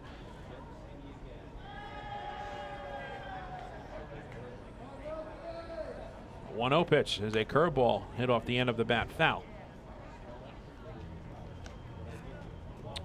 So the numbers for Scott Harkin on the road are as follows. He's 4-4 with a 5.46 earned run average in 12 road starts, walking 16 and striking out 38 with 87 hits allowed in 64 1/3 innings pitched. That's really the big number. The 87 hits and 64 1/3 innings overall. We'll see if he goes back to the curveball here on 1 and 2 against Melky Mesa, a fastball hitter. He lines a fastball to first, but it's caught by Jose Sermo for the second out. So Harkin showing no fear, going back to the four-seam fastball. And that's a hang with him at bat from Melky Mesa as he lines it right into the glove of the first baseman, Jose Sermo. And now there's 2 in scoring position with 2 down for Josue Herrera. Grounded into a 4-6-3 double play, his first time up back in inning number 2.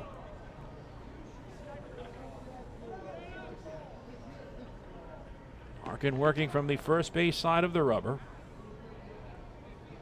Scott began his career by pitching in the Milwaukee Brewers organization. In 2013, he made 13 appearances with the rookie-level Arizona League affiliate after being signed by the club.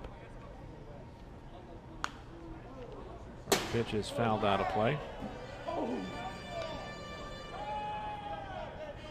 Harkin compiled a 2-0 record with a 1.08 earned run average and had 4 saves and 18 strikeouts, along with 8 walks on 11 hits over 16 2/3 innings. However, he was released in March of 2014.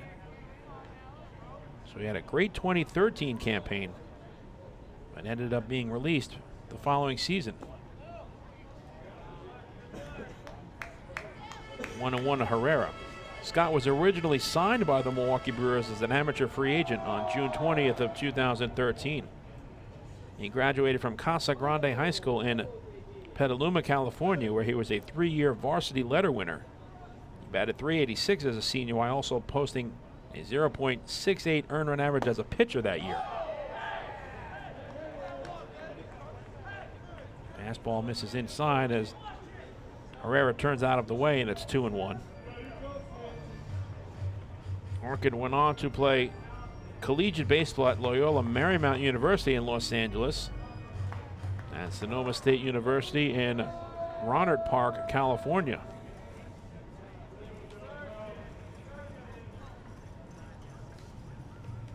The 2-1 pitch is a chopper to second. Charging it is Phil Caulfield, and he throws to first to end the inning. So the Revs threaten but do not score against Scott Harkin in the fourth. No runs on 2 hits and 2 big runners left in scoring position. We move to the top of the fifth, or in our nightcap, with Long Island out in front of York by the score of 5-0. Hey fans, this is Scott Harkin, right-handed pitcher, and you're listening to Ducks Baseball on the Long Island Ducks Broadcast Network. Planning your next party or looking for a caterer that will handle all of your needs? Hidden Gem Cafe's got you covered. From setup to service to cleanup and amazing food that is sure to be talked about, they can do it all without breaking the bank. Hidden Gem knows that each event is unique and strives to design a specialized menu for each event. Call the Hidden Gem Cafe for your next party at 631-390-5912. And be sure to follow them on social media too at the Hidden Gem Cafe for ideas and information.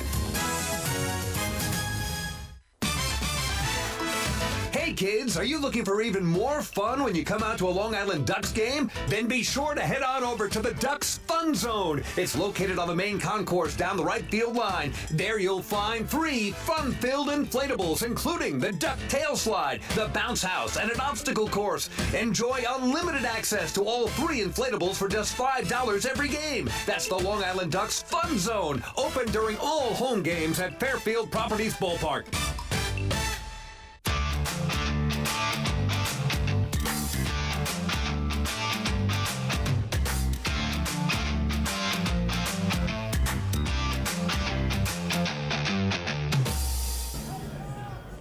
Revs manager Mark Mason goes back to his bullpen for the second time tonight as Nick Green comes on in relief of Carlos Ventura. So we'll give you the final numbers on Ventura here in this evening's ball game. Ventura in 2/3 of an inning allows no runs on no hits, walking and striking out 2. But he did issue a pair of bases-loaded walks to Dustin Woodcock and Joe DiCarlo, and unfortunately, both of those runs were charged to the ledger of starting pitcher Austin Mora. So here's Nick Green. Is making his 19th appearance all in relief for the Revs. He's 0-3 with a 7.02 earned run average. In 16 2/3 innings, he's allowed 15 runs on 21 hits, 13 earned runs. He's walked 12 and struck out 9, and has a .313 batting average against. First pitch swinging, Phil Caulfield grounds it to second. It's backhanded by Maglio Ordonez Jr., and he throws to first to retire Caulfield. 1 pitch and 1 out. Phil tonight now is 1 for 3 with an opposite field RBI single. That came in his first at bat in the second off of Austin Mora. So it's back to the top of the order now, and Sue-Wei Lin, who is 0 for 3.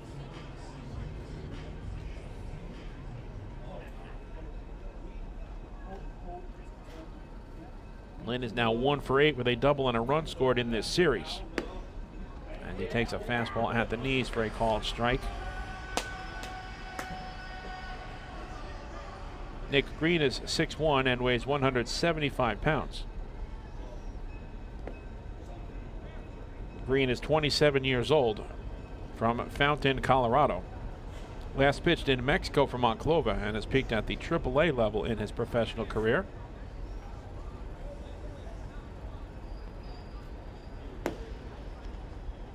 One fastball misses low, and it's 2-1. It's time for tonight's 5th inning trivia, where we test your knowledge of the Long Island Ducks, the Atlantic League, and baseball as a whole. The 2-1 pitch is a fly ball down at the left field line, and that will go out of play. Thanks again to my broadcast partner, Chris King, for providing us with our Game 1 trivia question. 10 years ago today, on September 7th, Roger Clemens faced the Long Island Ducks as a member of the Sugarland Skeeters at Constellation Field and fired 4 2/3 scoreless innings on 2 hits allowed. Kinger asking the fans who tallied those 2 hits against Clemens, and the correct answer was Matt Esquivel and Ray Navarrete. Full count now to Lynn. So for our game number 2 question, with the NFL season kicking off tomorrow night with the defending Super Bowl champion Los Angeles Rams hosting the Buffalo Bills, we go multi-sport on our theme with the NFL and professional baseball. Lynn cracks it in the air to deep left. That is going to head towards the arch nemesis, and it hits the top of the fence. Goodbye, home run. How about that? The ball hits the top of the arch nemesis in left field and goes over the wall, and Sue Lin has an opposite field home run, and the Ducks have opened up a 6-0 lead here in the 5th.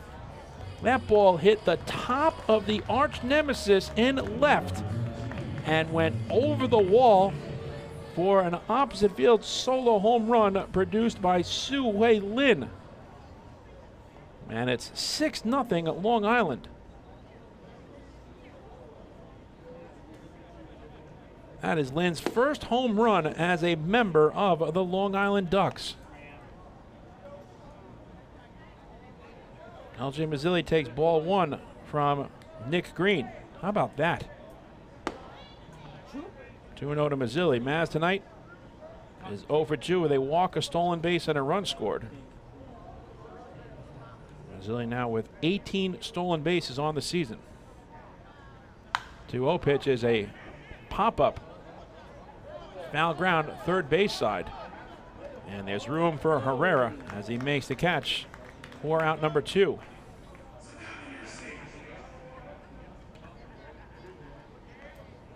So Sue Lin testing the arch nemesis in left.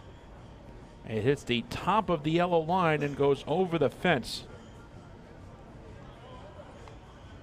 Lynn's first home run of the season and first as a member of the Long Island Ducks. And RBI number 5. Here's Alejandro Deyaza, who has reached base all 3 times tonight with a single, a double, a walk, a stolen base, and a pair of runs scored. He fouls the first pitch out of play. Deyaza now has 10 stolen bases in 12 tries this season. So we ask you, the fans, tonight for our in-game trivia question: what former Long Island Ducks pitcher has a son that is currently a quarterback in the National Football League? One pitch is fouled off, and the count is 0-2 to Deyaza. What former Long Island Ducks pitcher currently has a son who is a quarterback in the National Football League? There was a Long Island Ducks player whose son has gone on to some serious stardom in the NFL. That's your hint. Grounded past the mound up the middle, sliding to his left is Reyes, and he throws the first in time, and that will retire the side. But the Ducks add to the lead here in the top of the 5th on an opposite field solo home run that just hit the top of the arch nemesis and went over the wall by Sue Lin. His first home run as a member of the Long Island Ducks. For the Flock, 1 run on 1 hit, and there was nobody left on base. In the middle of the 5th, the score is now the Long Island Ducks 6 and the York Revolution 0 here in game number 2 of our single admission doubleheader from PeoplesBank Park. Hey fans, this is pitcher Chris Cepeda. You're listening to Ducks Baseball on the Long Island Ducks Broadcast Network. Has drinking or substance abuse taken over your life? You are not alone, and recovery is possible.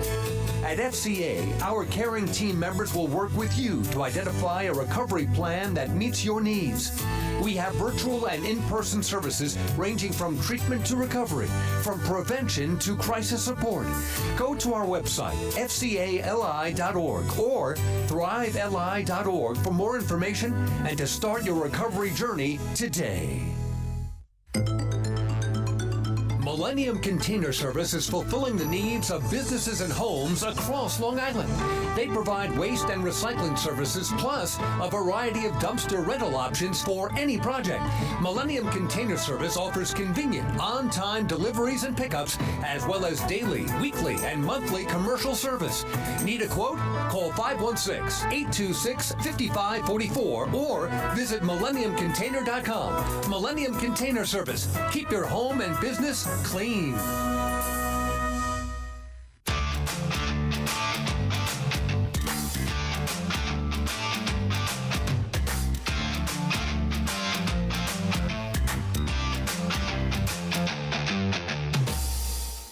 Scott Harkin now the beneficiary of a 6-0 cushion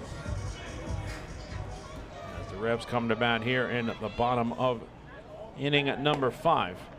First pitch to Lenin Rodriguez, misses for ball 1. 7, 8, and 9 in the order for York. Rodriguez will be followed by Connor Lean and Maglio Ordonez Jr. Rodriguez grounded out to second base his first time up. The count is 2-0 now to Lenin Rodriguez.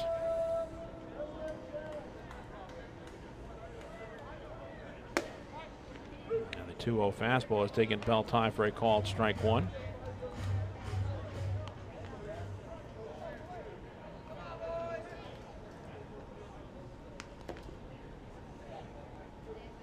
The 2-1 pitch is in the dirt. As Harkin falls behind 3-1 to the leadoff batter, Lenin Rodriguez. Fastball is grounded to the shortstop, Lynn, who fields it on a couple of hops and throws to first, score it 6-3.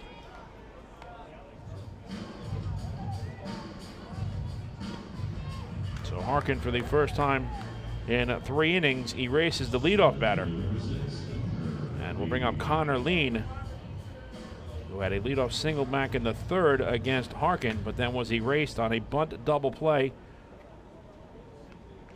off a pop-up hit by Maglio Ordonez Jr. that was caught by Harkin, and with Lean in motion, he was erased at first base on the put-out 1-4 Harkin to Phil Caulfield. First pitch fastball misses inside for ball 1.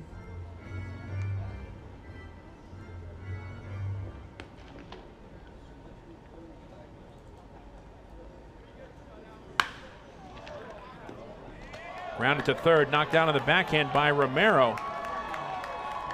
And comes out of his glove. He can't recover and has no play at first. We'll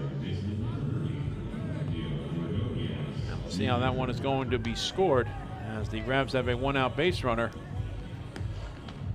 for Maglio Ordonez Jr.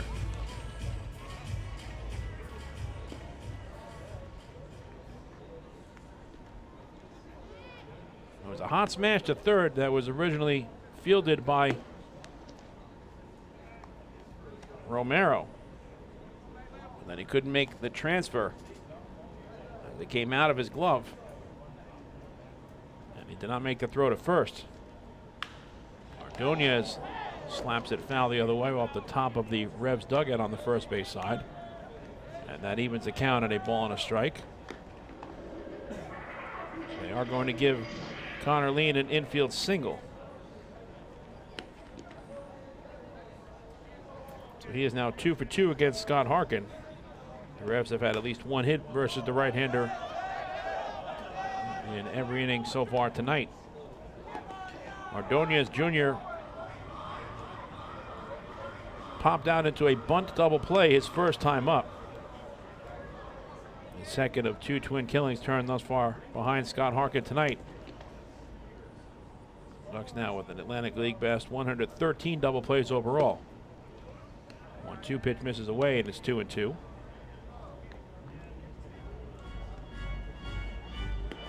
Harkin has faced 18 batters and has thrown 8 first pitch strikes.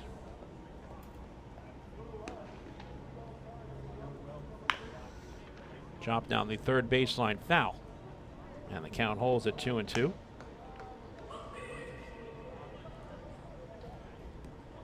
It's time for the answer to tonight's 5th inning trivia, where we test your knowledge of the Long Island Ducks, the Atlantic League, and baseball as a whole.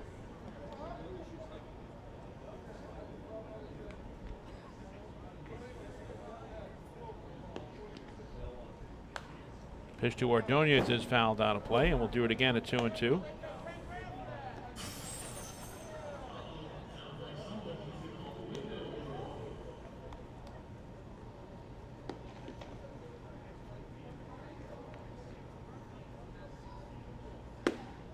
And the 2-2 pitch just misses. Full count to Ordonez, the second full count of the night for Scott Harkin. Leadoff batter Troy Stokes Jr. waits on deck. The payoff pitch is grounded to the right side, and that's through for a base hit. Lean will go first to third, and the throw to third is not in time, as Maglio Ordonez Jr. has a one-out opposite field seeing eye single. And back-to-back base knocks against Harkin here in the 5th. Puts runners at the corners with 1 away for Troy Stokes Jr. Always looking for his first hit in game number 2. He has struck out swinging and popped out to short. Stokes Jr. in 2 plate appearances in the opener had a solo home run, a walk, and a pair of runs scored. He hit the first of 2 home runs against Joe Iorio in the 3rd that gave the Revs a lead that they did not relinquish. All 6 runs for York came by way of the home run. Stokes Jr. lines it to left, and it goes off of the glove of L.J. Mazzilli for a base hit. It's picked up by Dustin Woodcock as he fires it back in. Troy Stokes Jr. has an RBI single, and the 3rd consecutive hit against Scott Harkin with 1 down gets the Revs on the board for the first time in game number 2, as they now trail it by the score of 6-1.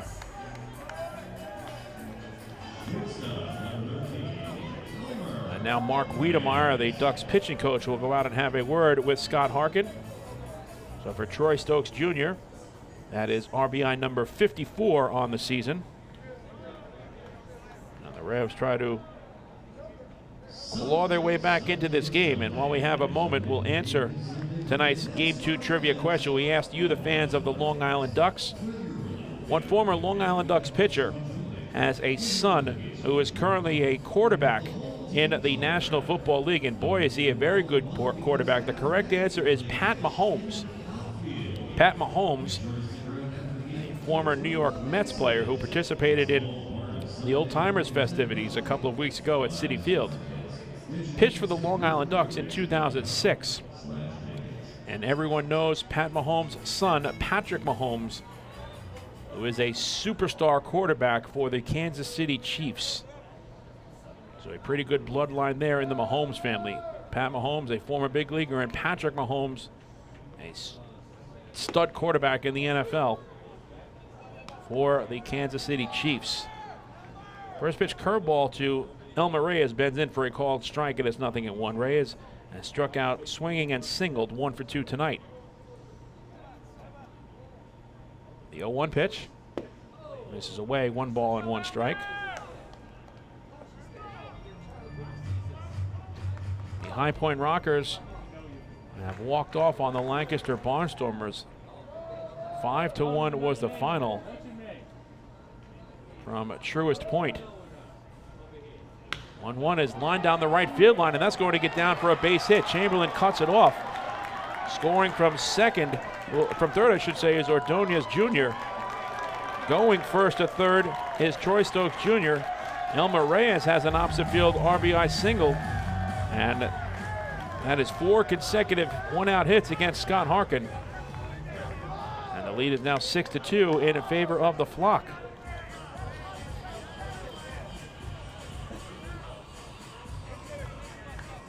So Elmer Reyes is now 2 for 3. that is RBI number 60 for Reyes.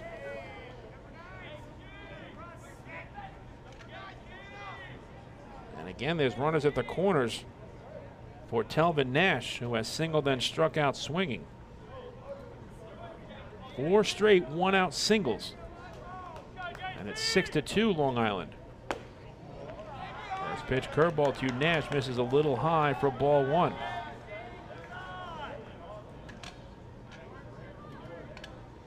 The High Point Rockers this weekend had a walk-off victory against the York Revolution. 2-0 is the count to Nash. And boy, is this a big batter with Nelly Rodriguez waiting on deck. If Nash could reach, Rodriguez with his 2 home runs and 5 RBIs in game 1 would represent the tying run. And the curveball misses high, 3-0 to Telvin Nash.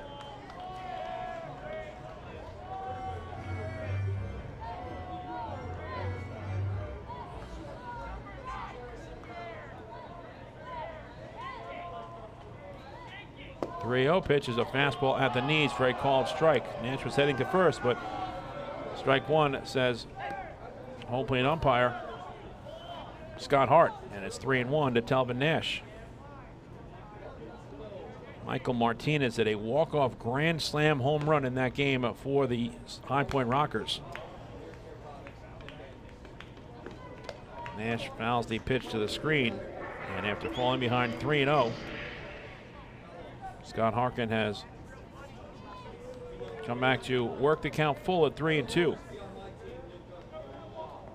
right now the Ducks trail the Rockers by 6.5 games in the wild card standings.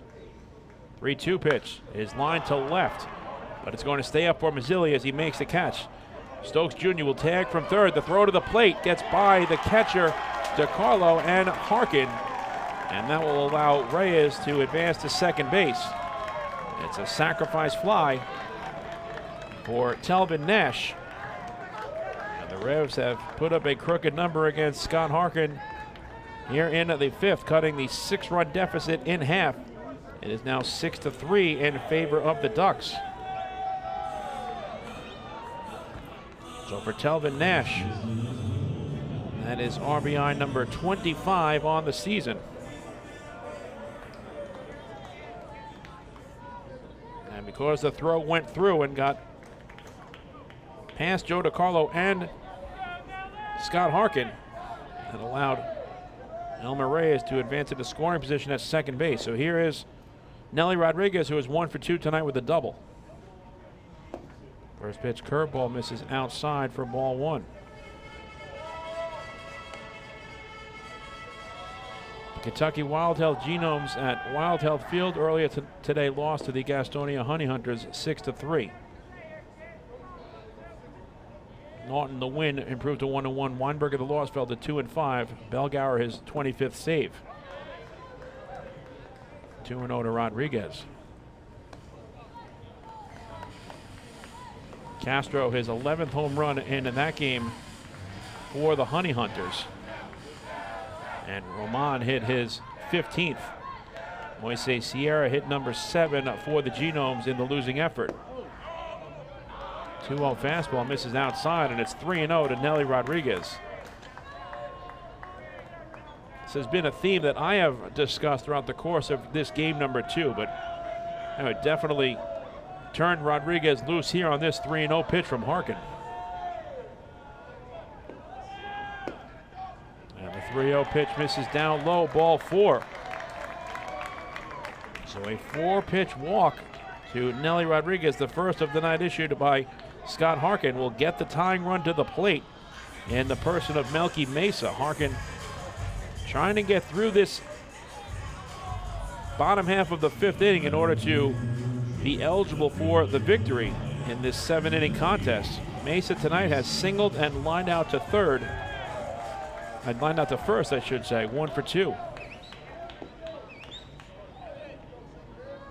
Harkin has thrown 82 pitches, 29 of them here in the 5th. Fastball dots the outside corner for a called strike 1.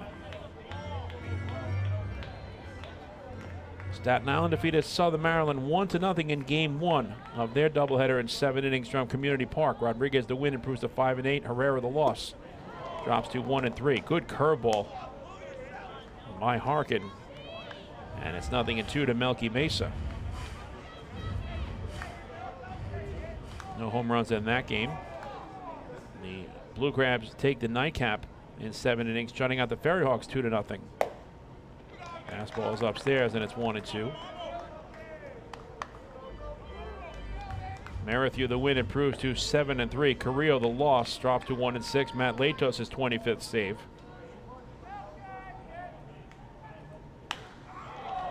Line to right, but it's going to stay up for Matt Chamberlain, and he makes the catch to end the inning.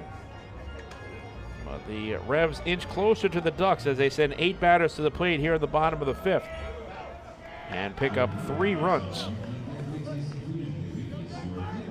on 4 hits. And there were 2 runners left on base. We move to the top of the 6th here in game number 2. And the score is now the Long Island Ducks 6 and the York Revolution 3. Hey fans, this is Tyler Webb, left-handed pitcher, and you're listening to Ducks Baseball on the Long Island Ducks Broadcast Network.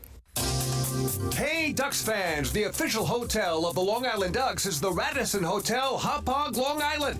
It's centrally located on the North Shore of Long Island and offers a home away from home for both business and leisure guests. The Radisson Hotel, Hauppauge, Long Island features an indoor pool, 24-hour business center, a fitness center, and complimentary Wi-Fi in all guest rooms. Enjoy the contemporary American cuisine at the Fountain Grill restaurant or grab a quick bite to eat at Cafe Prato. And best of all, it's only minutes away from Fairfield Properties Ballpark. The Radisson Hotel, Hauppauge, Long Island, the official hotel of the Long Island Ducks. Call 231-1100 today. That's 631-231-1100. Your source for everything Ducks is liducks.com.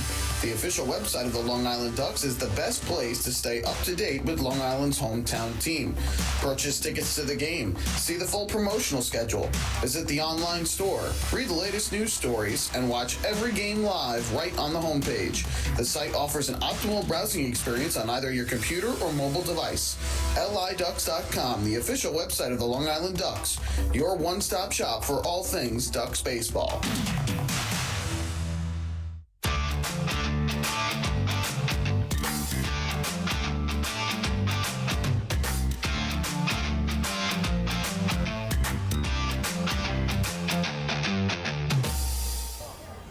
York cuts the 6-run deficit in half as they now trail the Ducks 6-3 as we move to the top half of the 6th inning in game number 2.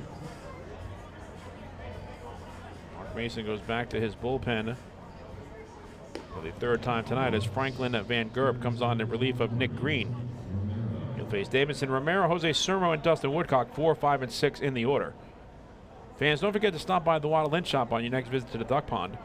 Our exclusive hard-to-find Ducks memorabilia is now on sale.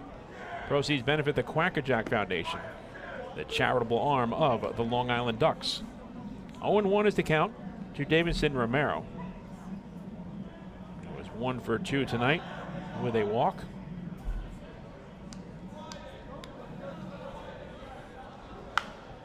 Grounded down the 3rd baseline foul. And it's quickly 0-2 to Davidson Romero. So Nick Green allows 1 run on 1 hit in 1 inning pitched. No walks or strikeouts. The 1 hit, a solo home run to the opposite field. That hit the top of the arch nemesis and it cleared the fence. Off the bat of Sue Wei Lin, his first home run as a member of the Long Island Ducks. Now it is Franklin Van Gerb on in relief. The count is 1-2 to Davidson Romero. Romero hits a fly ball to right center field. On the run is Connor Lean, and he makes the catch for the first out.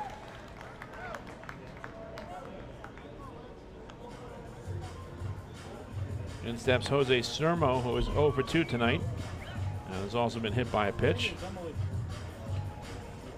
Van Gerp, combined with the Gastonia Honey Hunters and York Revolution, is making his 8th appearance all in relief. No record thus far and a 1.04 earned run average. 1 run allowed on 6 hits in 8 2/3 innings. He has walked 6 and struck out 13, so some control issues, but a small sample size of pretty successful numbers for the right-hander Franklin Van Gerp. He's faced 37 batters with the opposition hitting .207, and along with the 6 walks, he has 13 strikeouts. Van Gerp is making his 5th appearance all in relief with the Revs, and no record thus far. With the flyout of Romero, Van Gerp has fired 5 scoreless innings for York on 4 hits, with 2 walks and 7 strikeouts, and a .235 batting average against. Van Gerp is 6'1" and 225 pounds.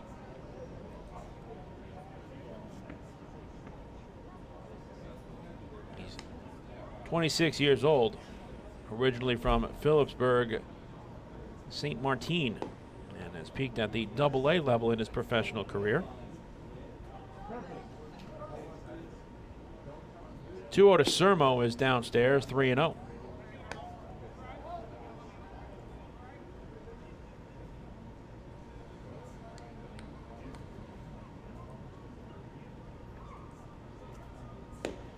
A 3-0 pitch. This is low, ball 4. Fans are celebrating another First National Bank LI walk to first. Go first to go far. And that is 9 walks now surrendered by the Revs as a staff. And the Ducks have a 1-out base runner for Dustin Woodcock. Woodcock in 3 plate appearances has a solo home run and a bases loaded walk, along with a fly out to center field. So Woodcock now has 12 home runs on the season and 41 RBIs.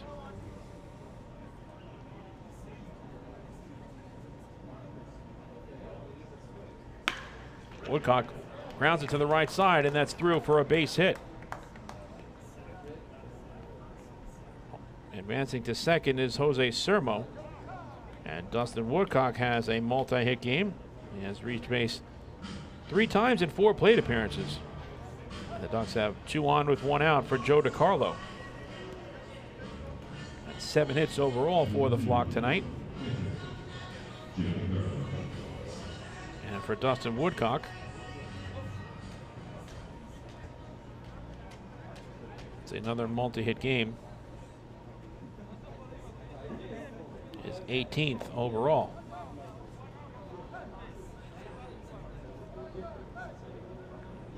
Joe DiCarlo in his first at bat reached on an error committed by Jose Herrera and scored a run.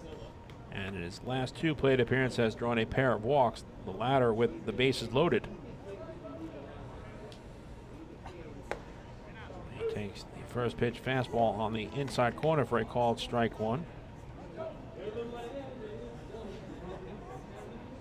DiCarlo now with 50 runs batted in on the season.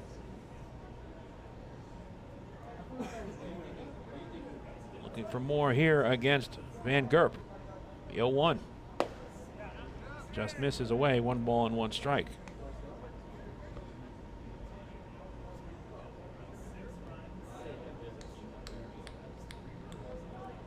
So the Ducks need a victory now to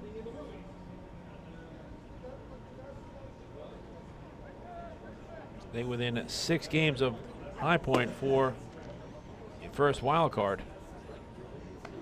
But after tonight, only 10 games remaining in the regular season for the Ducks. And they don't own the tiebreaker against either High Point or Kentucky Wild Health. So that really puts them behind the 8 ball. 2-1 to DiCarlo, misses inside, 3-1. But this Ducks team continues to work every at-bat. They have a lot of heart, trying to stay mathematically alive in the postseason picture. The 3-1 to DiCarlo is fouled out of play.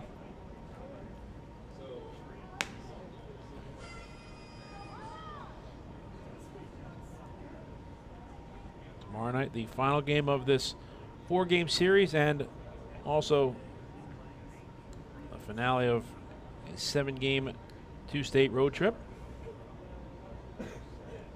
Ducks, if they can find a way to win this one, would go to 3-3. DiCarlo hits it in the air to deep center field. Going back is Lean. In front of the warning track, he makes the catch for the second out. Sermo will tag up and go to third, with Woodcock holding at first. And Joe DiCarlo did not miss that by much. Just got a little bit under that fastball from Franklin Van Gerp and hit it to the deepest part of PeoplesBank Park here in York, Pennsylvania. So his run is at the corners now with 2 men down for Matt Chamberlain. Chamberlain tonight has drawn a pair of walks, one with the bases loaded, and has struck out swinging. 0 for 1 thus far.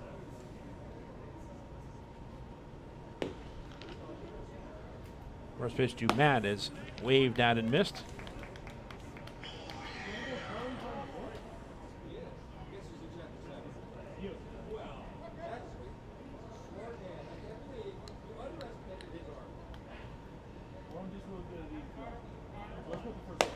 One fastball misses high, and that evens the count at a ball and a strike.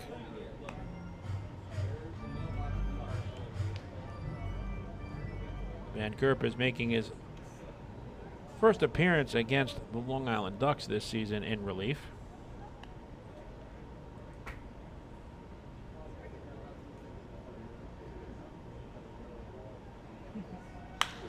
Chamberlain lines it into right center field. That's going to get down for a base hit.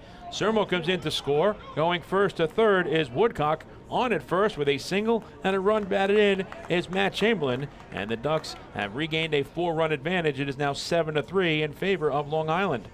So Matt Chamberlain has a 2 RBI night as he picks up the run-scoring single.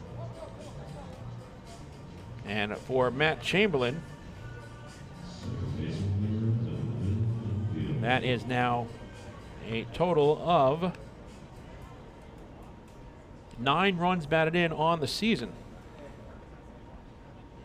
And it will bring up Phil Caulfield, who is 1 for 3 with an RBI. He takes the first pitch fastball for a called strike 1. That appeared to be high, but strike 1, says Scott Hart, the home plate umpire.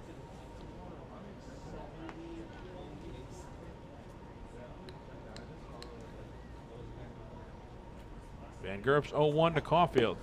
And swung on and missed. So Matt Chamberlain this season is now 5 for 8 against the York Revolution and has 3 runs batted in, along with 3 walks. 0-2 to Caulfield is a swing and a miss for strike 3, and that retires the side. As Van Gerp has his first strikeout in relief in the 5th overall for the Revs as a staff. But the Ducks add to the lead in the 6th as they pick up 1 more run on 2 hits. And there were a pair of runners left on base. In the middle of the 6th, here in Game 2, the score is now Long Island 7 and York 3. Hey fans, this is catcher Joe DiCarlo, and you're listening to Ducks Baseball on the Long Island Ducks Broadcast Network.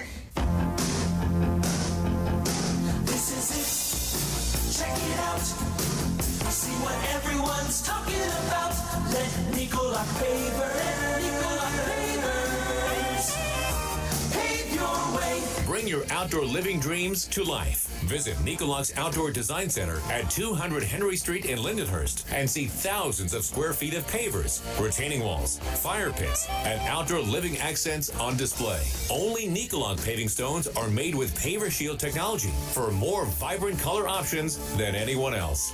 Visit Nicolak.com to request a free sample or their Outdoor Design Center at 200 Henry Street in Lindenhurst. Nicolak. Ask for it by name. You'll see the difference. Visit Nicolak.com. That's Nicolak.com. Let Nicolak pave your way.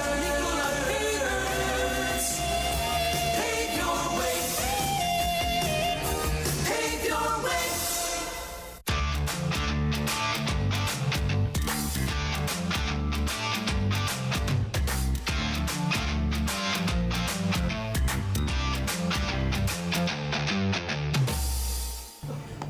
Ducks now enjoy a 4-run lead. 7-3 is the score as the Revs come to bat in the last half of the 6th inning in game number 2. The nightcap slated for 7 innings, as was the opener in tonight's twin bill. And Wally Backman goes to his bullpen for the first time here in our nightcap as Vladimir Pinto comes on in relief of Scott Harkin. So Harkin is on the long end of a 7-3 score as Scott is in search of his 10th victory of the season, and that would match Joe Iorio for the club lead. Josue Herrera will lead off for the Revolution. He'll be followed by Lenin Rodriguez and Connor Lean, 6, 7, and 8 in the order.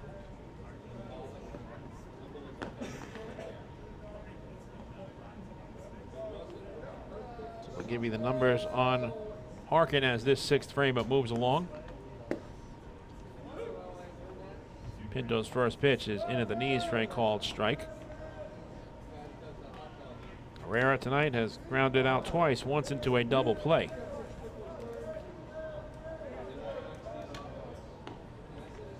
Pinto's 0-1.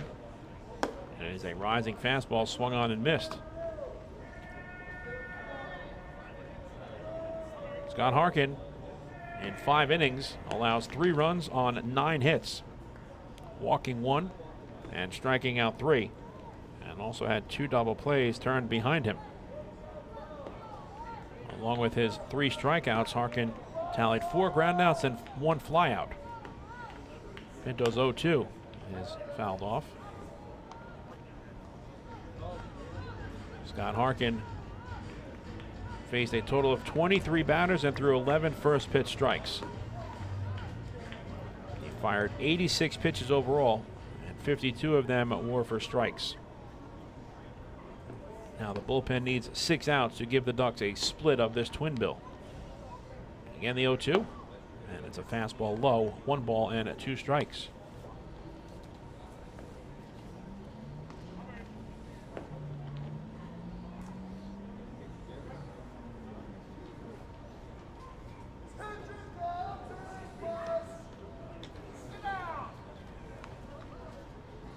The 1-2 is downstairs, 2 balls and 2 strikes.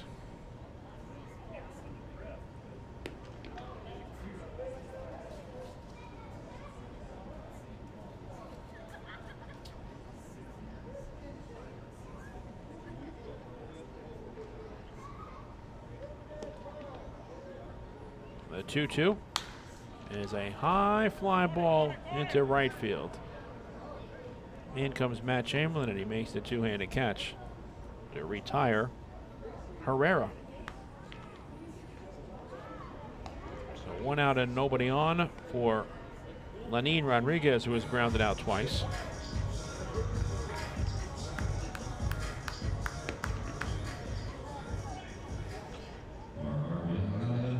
Pinto is making his 11th appearance overall.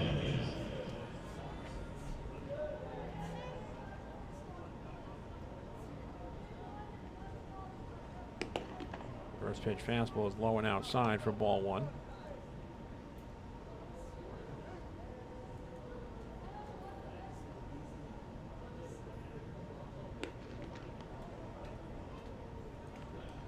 And the 1-0 pitch is cut on and missed. Good fastball from Pinto. Evens the count at a ball and a strike.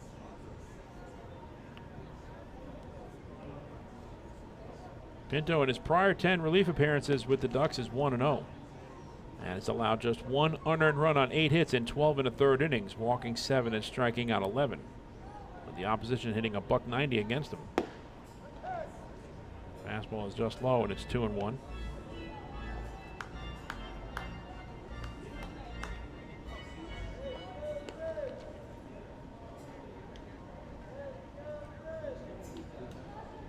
Pinto works from the first base side of the rubber. And the 2-1 pitch is waved at and missed. And it's 2-2 to Lenin Rodriguez. Pinto's making his 3rd relief appearance against the Revs. 2 scoreless innings thus far and just 2 hits allowed, 2 walks and 4 strikeouts and 10 batters faced. 2-2. He's fouled back. Vladimir Pinto is 5'11" and weighs 170 pounds. He's 24 years old from Lakeland, Florida, and has peaked at the AAA level with his last team pitched before coming to Long Island. That was with St. Paul, the affiliate of the Minnesota Twins. 2-2 pitches outside, and the count is full. 3-2 to Lenin Rodriguez. Pinto is in his first season with the Ducks and first in the Atlantic League.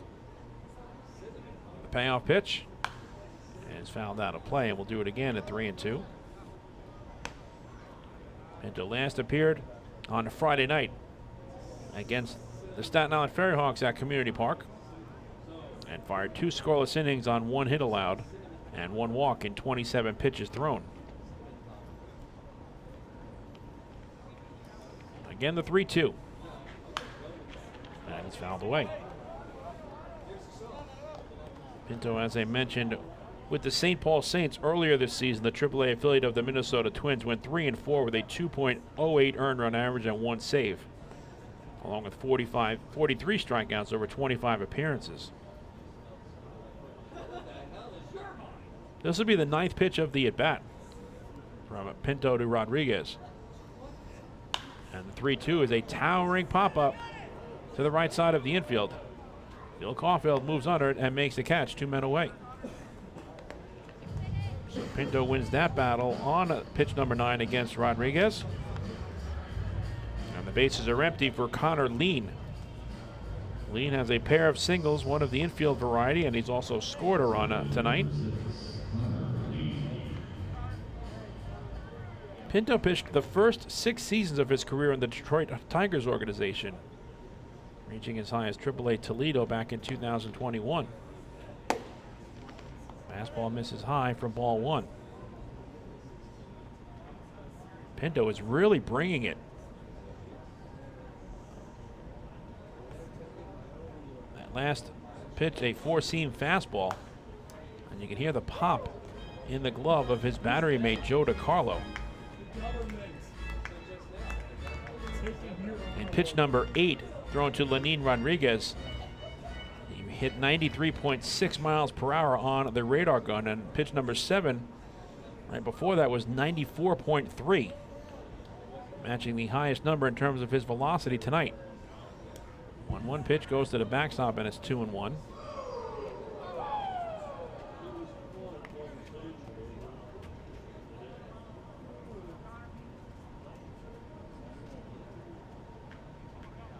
First pitch to Connor Lean was clocked at 95 miles per hour. That is some heat. A 2-1. This is low, 3-1. Pinto is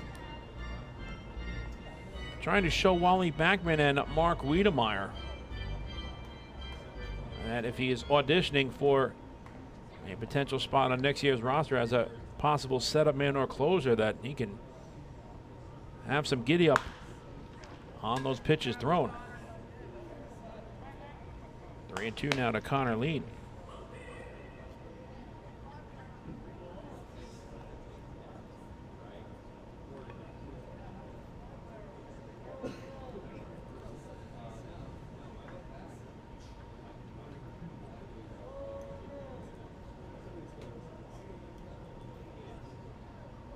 Here comes the 3-2 pitch. And I believe it hit the bat of Connor Lean. It sounded like it did. Lean remains in the batter's box, so we'll do it again at 3-2. That was more of a protection foul ball than anything else to Connor Lean.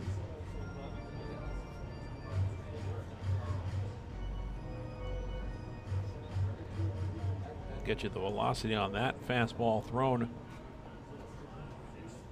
by Pinto. It came in at 93 miles per hour, a 4-seamer.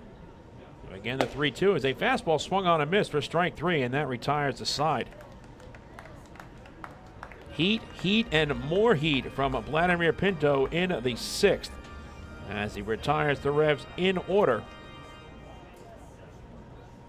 Nothing across for York. Let's take this game to the top half of the 7th from PeoplesBank Park in York, Pennsylvania.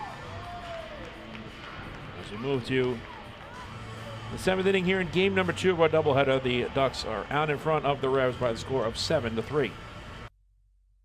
Hey fans, this is infielder Vladimir Frias, and you're listening to Ducks Baseball on the Long Island Ducks Broadcast Network. When we see Long Island, we see you. Because at Catholic Health, we know that it's your remarkable lives that breathe life into our island.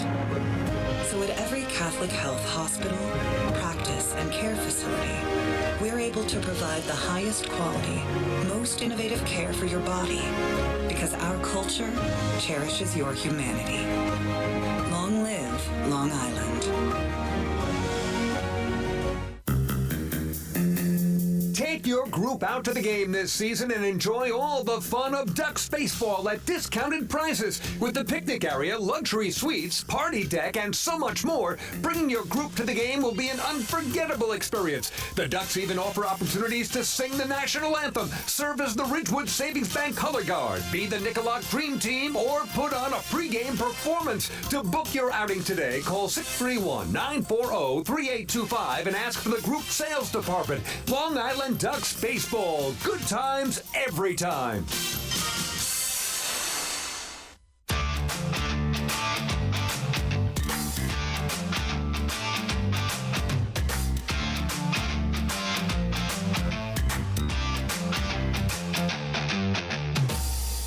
Fans of Long Island Ducks 2022 season is presented by Catholic Health.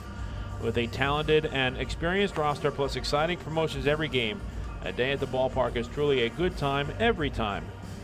Tickets are now on sale for all Ducks home games at the Fairfield Properties Ballpark box office, online at LIDucks.com, or by calling 631-940-TIXX. Catholic Health. Long live Long Island. The Revs go back to their bullpen here in the top of the 7th. Doug Olchese is on in relief of Franklin Van Gerp. He'll face the top of the Long Island Ducks batting order, Su-Wei Lin, L.J. Mazzilli, and Alejandro Deyaza. Lin tonight is 1 for 4. That one hit came in his last at bat in the 5th as he launched an opposite field solo home run that hit the top of the arch nemesis in left and then went over the wall for his first home run as a member of the Long Island Ducks. Now the first pitch to Lin is a fastball that misses inside for ball 1. Lefty-lefty matchup. 1-0 pitch is upstairs, and it's 2-0 to Su-Wei Lin.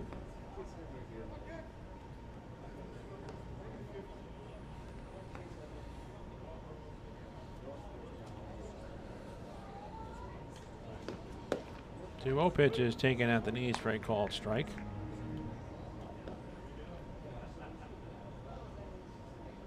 Olchese is making his 10th appearance, all in relief for the Revs. Fouled out of play, and it's 2-2. He has no record and an earned run average of 4.5. He's allowed 4 runs on 6 hits in 8 innings pitched, walking 5 and striking out 4, with the opposition hitting an even 200 against him.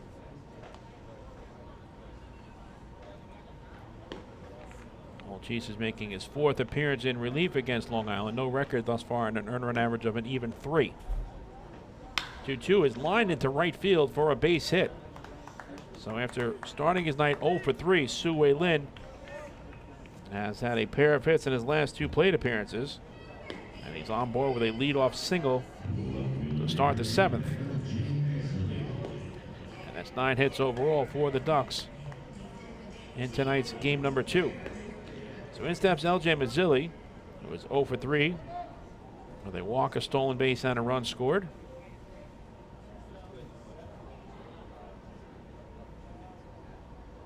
First pitch to L.J. is a swing and a miss.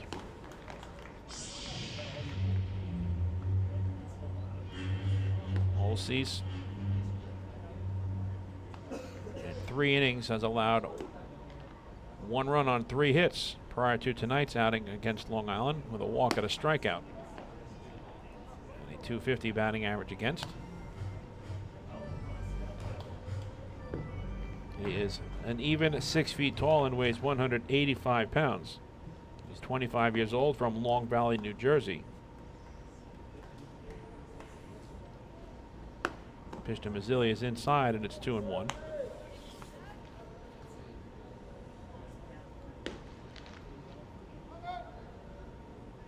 Olgees pitched collegiately at William Patterson and appeared in 1 inning this year for the Empire State Grays.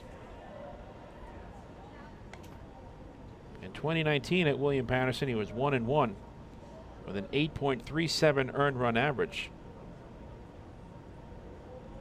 and had 14 strikeouts and 11 walks and a whip, walks and hits per innings pitched, of 2.20. Mazzilli does not go around on the check swing, and LJ has run the count full, 3-2.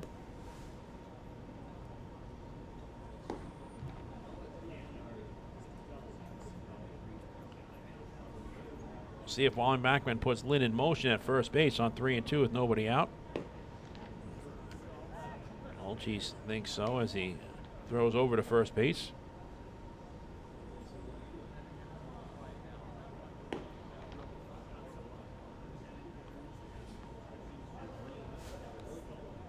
The payoff pitch, and Mazzilli grounds it to third. It's fielded by Herrera. He goes to second for 1.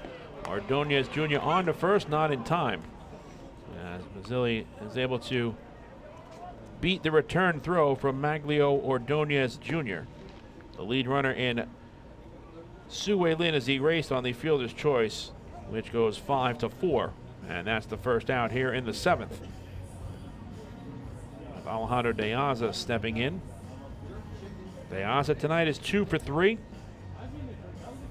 with a double, a walk, and a pair of runs scored, and he has also stolen his 10th base of the season. The Ducks are 3 for 3 in this doubleheader in stolen bases.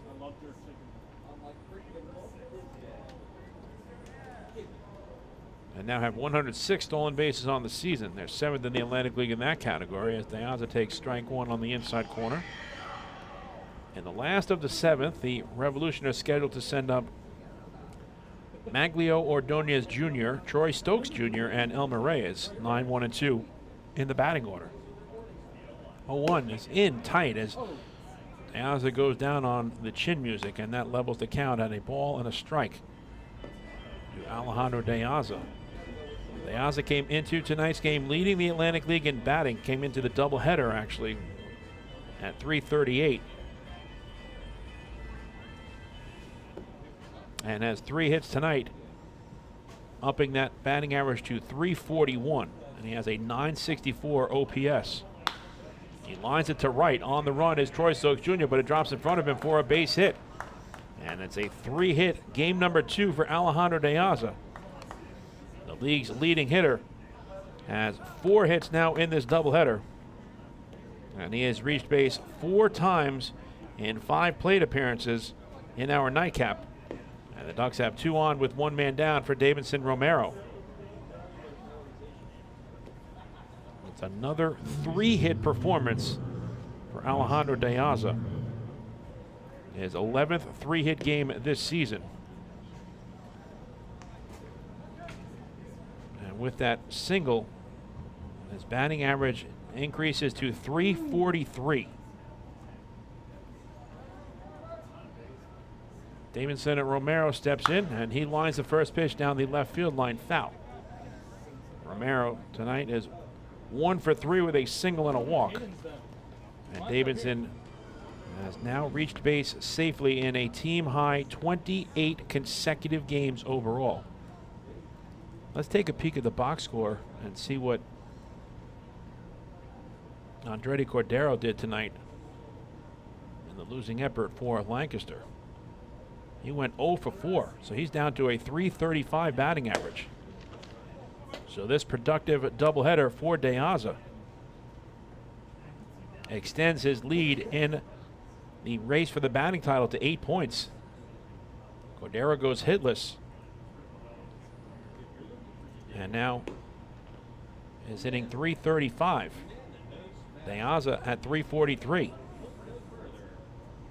1-1 to Romero.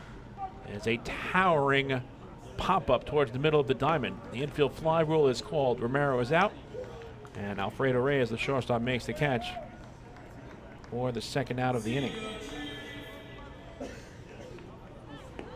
And steps Jose Sermo, who in 4 plate appearances is 0 for 2 and has been hit by a pitch, walked, and scored a run. We'll take a peek at what David Harris did tonight as well. Harris entered today's play trailing Deyaza by 7 points for the lead in the batting race. The Blue Crabs played a doubleheader against the Ferry Hawks in Staten Island. Harris is at .327. First pitch to Sermo misses inside for ball 1.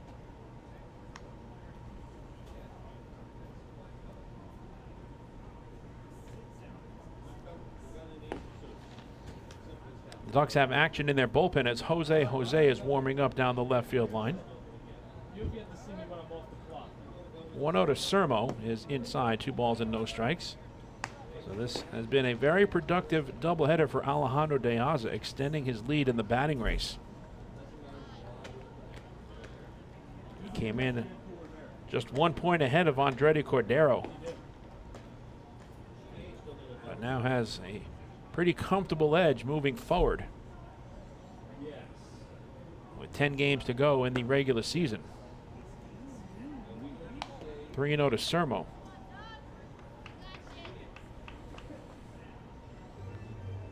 The Ducks have drawn 14 walks in this doubleheader, 5 in game 1 and 9 here in game 2.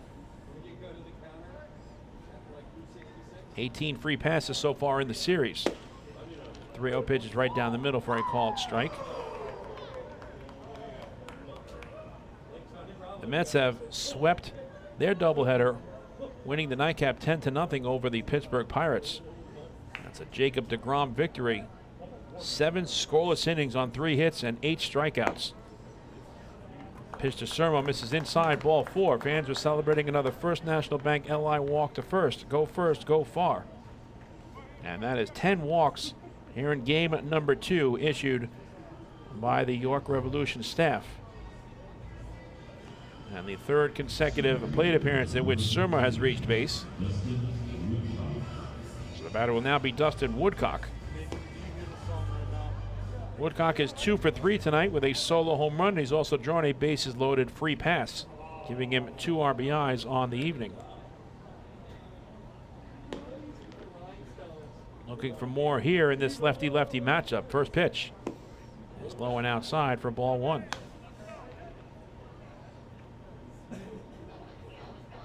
DeGrom is going to be asked for the time being to keep the Mets atop the National League East standings, with Max Scherzer being placed on the injured list earlier today.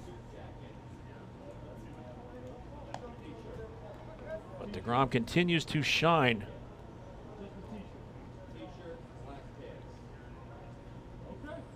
A very impressive performance, giving the Mets a doubleheader sweep over the Pirates.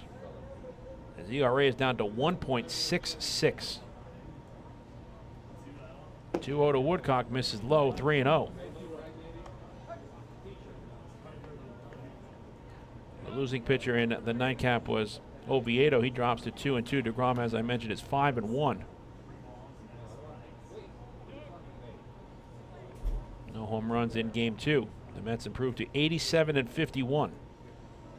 The 3-0 pitch is right down the middle for a called strike, and it's 3-1.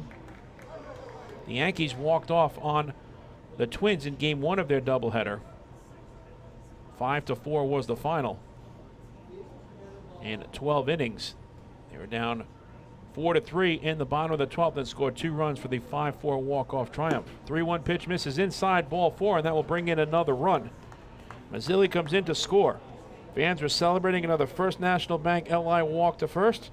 Go first, go far. It's a 3 RBI night for Dustin Woodcock. And the Ducks have opened up an 8-3 lead here in the 7th. And that is 11 walks issued by the Revolution now in this ballgame. And we'll bring up Joe DiCarlo, who is 0 for 2 with a run scored. He's drawn 2 walks, one with the bases loaded. And the first pitch is in the dirt for ball 1.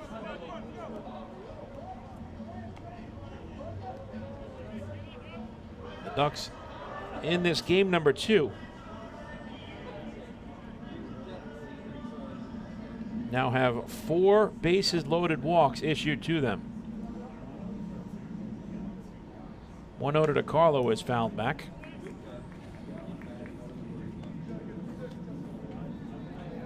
The Ducks' season high for most walks in a game is 16. That came back on August 11th at Clipper Magazine Stadium against the Lancaster Barnstormers. But the Ducks lost that game. 12-10 was the final. 1-1 pitch is off the plate, and it's 2-1 to Joe DiCarlo.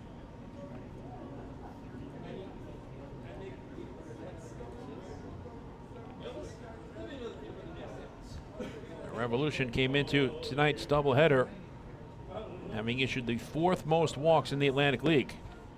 A curveball bends in at the knees for a called strike, and that evens the count at 2-2 to DiCarlo. And on the other side of the ledger offensively, the Ducks have drawn the 2nd most walks in the ALPB and have struck out the fewest times. 2-2 pitch is fouled out of play.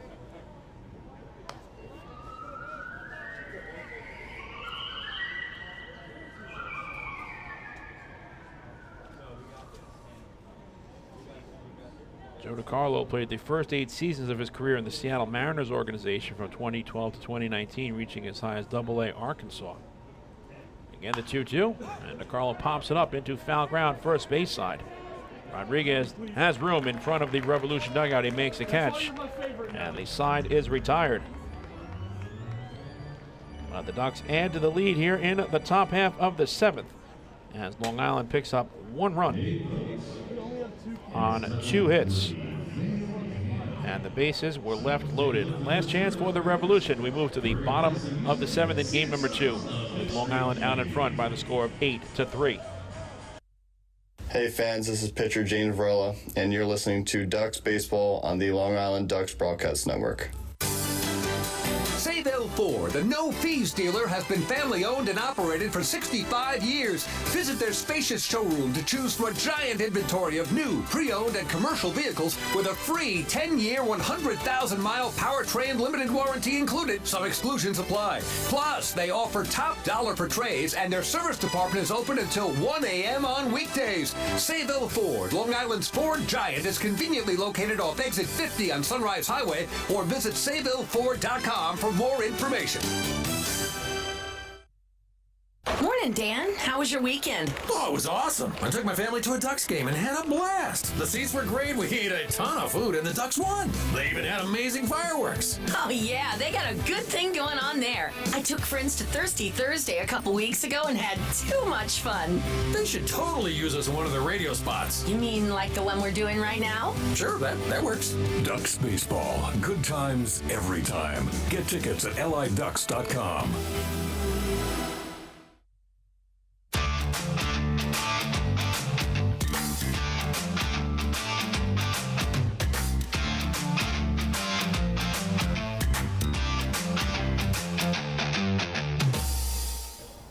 Move to the bottom half of the 7th inning here in game number 2. Last chance for the York Revolution. They trail the Ducks by the score of 8-3, and Jose, the left-hander, will come on in relief of Vladimir Pinto. Pinto, a clean bottom half of the 6th by way of a fly ball, a pop out, and a strikeout. So here is Jose looking to close this game out. And on this long evening of baseball here in the Keystone State, the Ducks are 3 outs away from a doubleheader split with the York Revolution for Jose. This is his 22nd appearance as a member of the Ducks. He's 3-1 and has a minuscule earned run average of 1.13. He's allowed 4 runs, 3 earned on 16 hits in 24 innings pitched. And this is the eye-opening number. He's walked 2 and struck out 28. So a 14-to-1 strikeout to walk ratio. And the opposition is hitting just 190 against Jose this season. He has been pretty much lights out for the flock. Maglio Ordonez Jr. will lead off. The last of the 7th. He'll be followed by Troy Stokes Jr. and Elmer Reyes. 9, 1, and 2 in the order. Ordonez Jr. tonight has bunted into a double play, singled and scored a run. And Jose's first pitch is fouled out of play.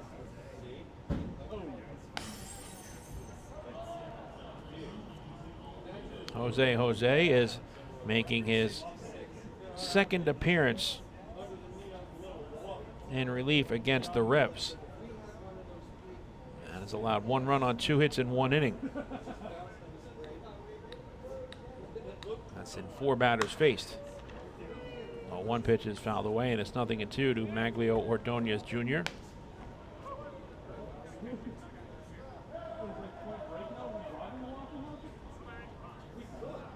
So 1 of the 3 runs allowed by Jose have been against this York Revolution offense.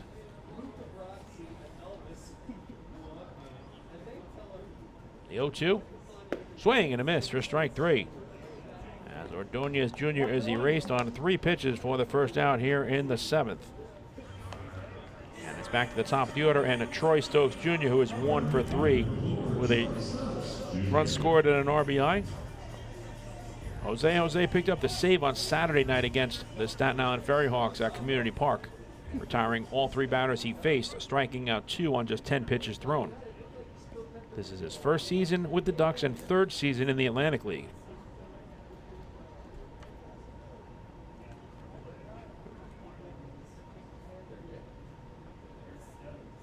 First pitch to Stokes is a fastball outside for ball 1.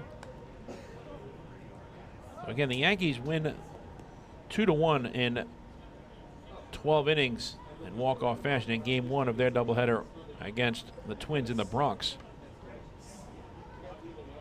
Weissert, the winner, improves to 3-0. McGill, the loss, drops to 3-3. Aaron Judge hit home run number 55 in that game in the 4th inning, a solo shot. Gleyber Torres hit his 19th home run of the season, a 2-run homer. Miranda, his 14th for Minnesota, also a 2-run shot. 2-0 is the count to Troy Stokes Jr.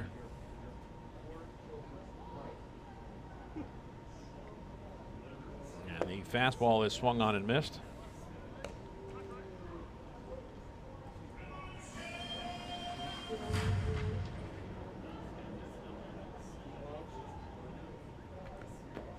The Yankees are in the top of the 9th in Game 2 of their doubleheader, looking for the sweep, and they have a 7-1 lead on the Twins.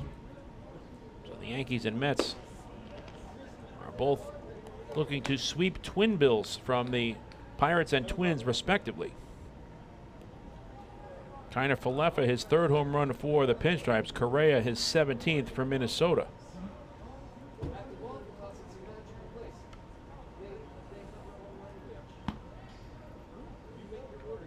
The 2-2 to Stokes Jr. is a swing and a miss for strike 3. So back-to-back strikeouts in relief for Jose. And now the Revs are down to their final out here in game number 2. That is 6 strikeouts overall for Ducks pitchers. And it's left up to Elmer Reyes to keep the twin bill alive. Reyes is 2 for 3 with a run batted in.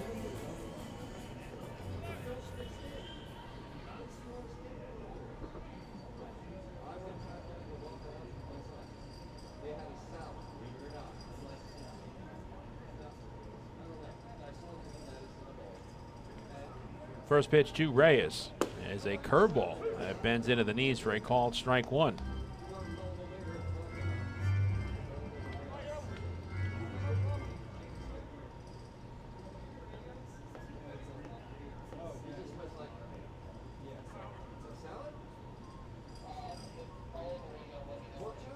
The 0-1 is swung on and missed. And now the Revs are down to their final strike here in game number 2.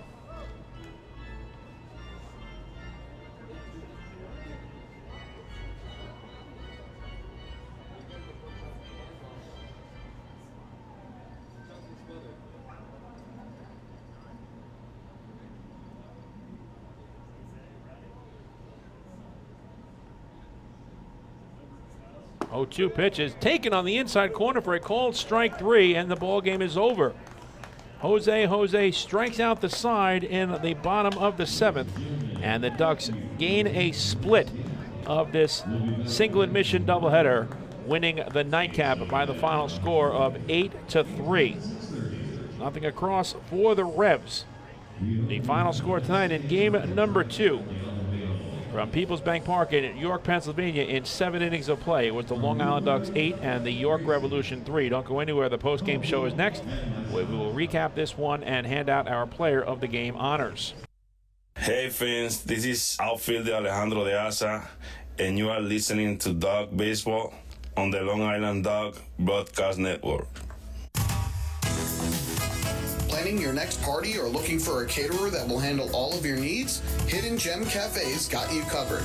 From setup to service to cleanup and amazing food that is sure to be talked about, they can do it all without breaking the bank.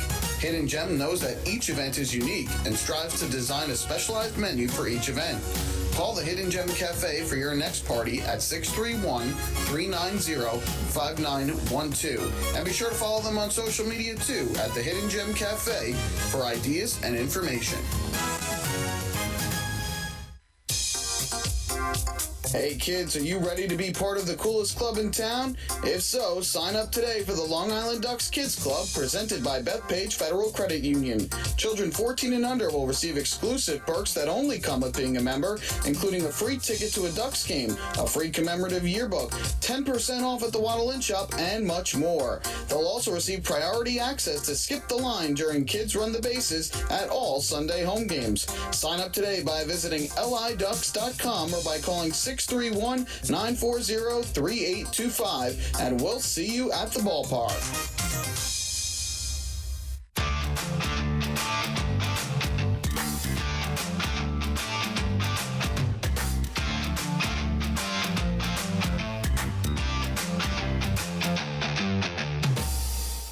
Hey fans, this is pitcher Akil Morris, and you're listening to Ducks Baseball on the Long Island Ducks Broadcast Network.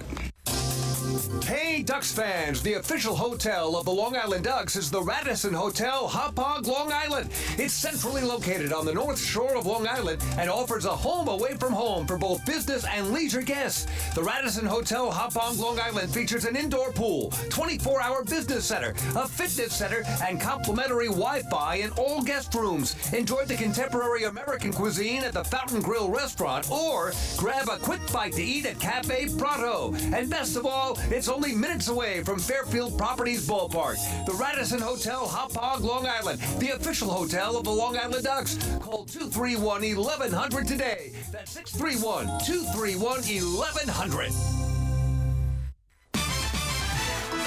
Hey kids, are you looking for even more fun when you come out to a Long Island Ducks game? Then be sure to head over to the Ducks Fun Zone. It's located on the main concourse down the right field line. There you'll find 3 fun-filled inflatables, including the ducktail slide, the bounce house, and an obstacle course. Enjoy unlimited access to all 3 inflatables for just $5 every game. That's the Long Island Ducks Fun Zone, open during all home games at Fairfield Properties Ballpark.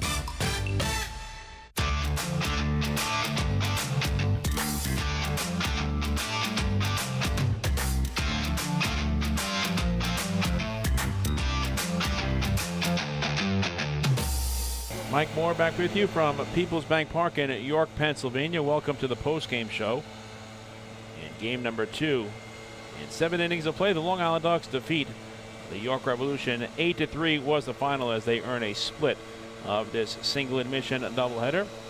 It was a pair of right-handers facing off in tonight's nightcap. Scott Harkin getting the nod for the flock, opposed by Austin Mora making his Atlantic League debut. The Ducks took a 2-0 lead in the top of the second, thanks to a leadoff solo home run over the right field wall by Dustin Woodcock, his 12th home run of the season, and an RBI single produced by Phil Caulfield. That made it 2-0 Long Island after an inning and a half. And then the Ducks made it 3-0 in their favor in the third, thanks to a bases-loaded walk issued to Matt Chamberlain that scored Alejandro Deyaza. The flock added to their advantage in the fourth, going up 5-0 as they sent 8 batters to the plate on back-to-back bases-loaded walks issued to Woodcock and Joe DiCarlo. So 5-0 was the score in favor of Long Island. And then they added a run in the fifth, as Sue Lin's first home run as a member of the Ducks was an opposite field solo blast that hit the top of the arch nemesis and then cleared the wall. For Lin, it was his first home run, as I mentioned, in a Long Island Ducks uniform that made it 6-0 in favor of the flock. The Revs cut the deficit in half against Scott Harkin in the bottom of the fifth, scoring 3 runs of their own on back-to-back RBI singles from Troy Stokes Jr. and Elmer Reyes, and a sacrifice fly produced by Telvin Nash. But then the Ducks jumped back out in front by 4 runs, 7-3 in the sixth, with Matt Chamberlain's second RBI of the night, as he tied a single plating Jose Sermo. And then the final run in tonight's game was in the seventh, produced with the bases loaded from Dustin Woodcock, his third RBI of the ball game, scored L.J. Mazzilli, and the Ducks had an 8-3 victory as they earn a split of this single admission doubleheader and have now taken 2 of the first 3 games in this 4-game series against the York Revolution. Final numbers in tonight's game number 2 for the Ducks: 8 runs, 10 hits, no errors, and 14 runners left on base. For the Revolution, 3 runs, 9 hits, 1 error. They stranded 5. The winning pitcher is Scott Harkin. He improves to 10-7. The losing pitcher in tonight's game number 2 was Austin Mora in his Atlantic League debut. He drops to 0-1. The time of the game was 2 hours and 47 minutes, and it was played before a crowd of 1,491. So with the victory, the Ducks improved to 60-62 on the season, 24-32 in the second half, and 25-37 on the road.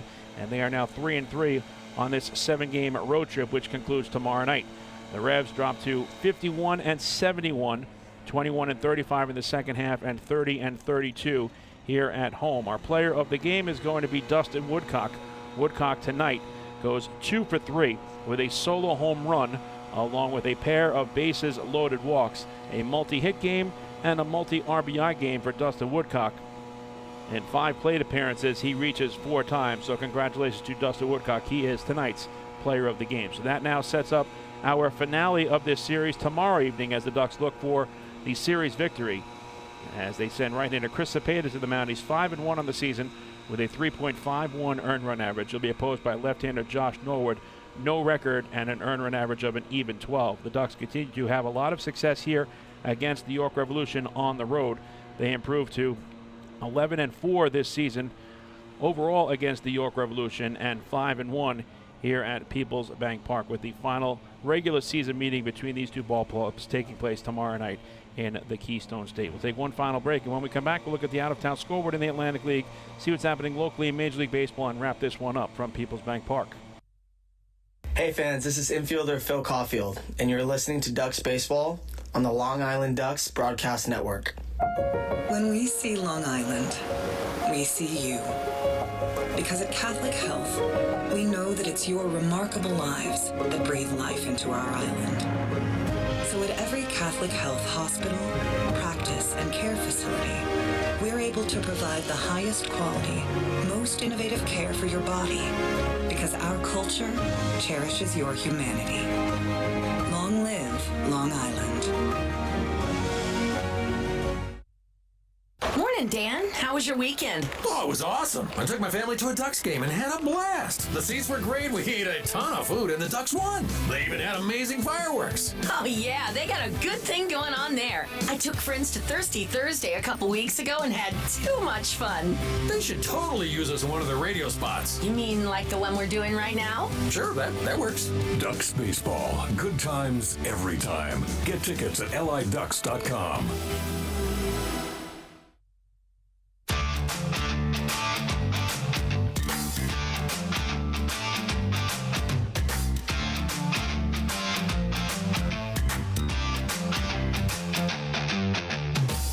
Mike Moore back with you one final time from PeoplesBank Park in York, Pennsylvania, where the Long Island Ducks in Game 2 of this twin bill have defeated the York Revolution in 7 innings by the final score of 8-3 as they earn a split of this single admission doubleheader.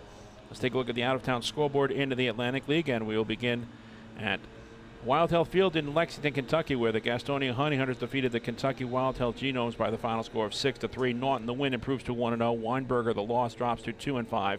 And Balguier picks up his 25th save of the season. Castro hit home run number 11 for the Honey Hunters in that ball game. Moises Sierra his 7th for the Kentucky Wild Health Genomes. So the Ducks gain a half game in the standings on the Genomes. Genomes and Ducks each had a loss, and then the Ducks win to get to within 2.5 games of Kentucky Wild Health in the wild card standings. It was a doubleheader at Community Park in Staten Island, New York. The Staten Island Ferryhawks shut out the Southern Maryland Blue Crabs in 7 innings in Game 1. 1-0 was the final. Rodriguez, the win, improves to 5-8. Herrera, the loss, drops to 1-3. No home runs in that game. And in the nightcap, the Blue Crabs return the favor, shutting out the Ferryhawks 2-0 in 7 innings. Merrithew, the win, improves to 7-3. Carrillo, the loss, drops to 1-6. Matt Latos, his 25th save. And no home runs in the nightcap either.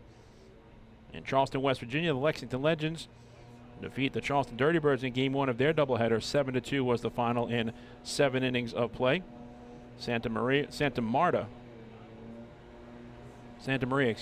winning pitcher, improves to 3-1. Hull, the loss, drops to 3-10. Williams, his 7th home run in the losing effort for Charleston in that game. And in the nightcap, the Legends have a 3-1 lead over the Dirty Birds in the top half of the 7th inning. Tillman Pugh, his 14th home run for Lexington, and no home runs in that contest for Charleston. At Truist Point in High Point, North Carolina, the High Point Rockers walked off on the Lancaster Barnstormers. 5-1 was the final. Dull, the win, improves to 7-1. Sittinger, the loss, falls to 1-2. The big home run in that game came off the bat of Michael Martinez, a walk-off grand slam home run in the bottom half of the 9th inning. So the Ducks do not gain any ground in the standings wild card wise, with the Rockers winning.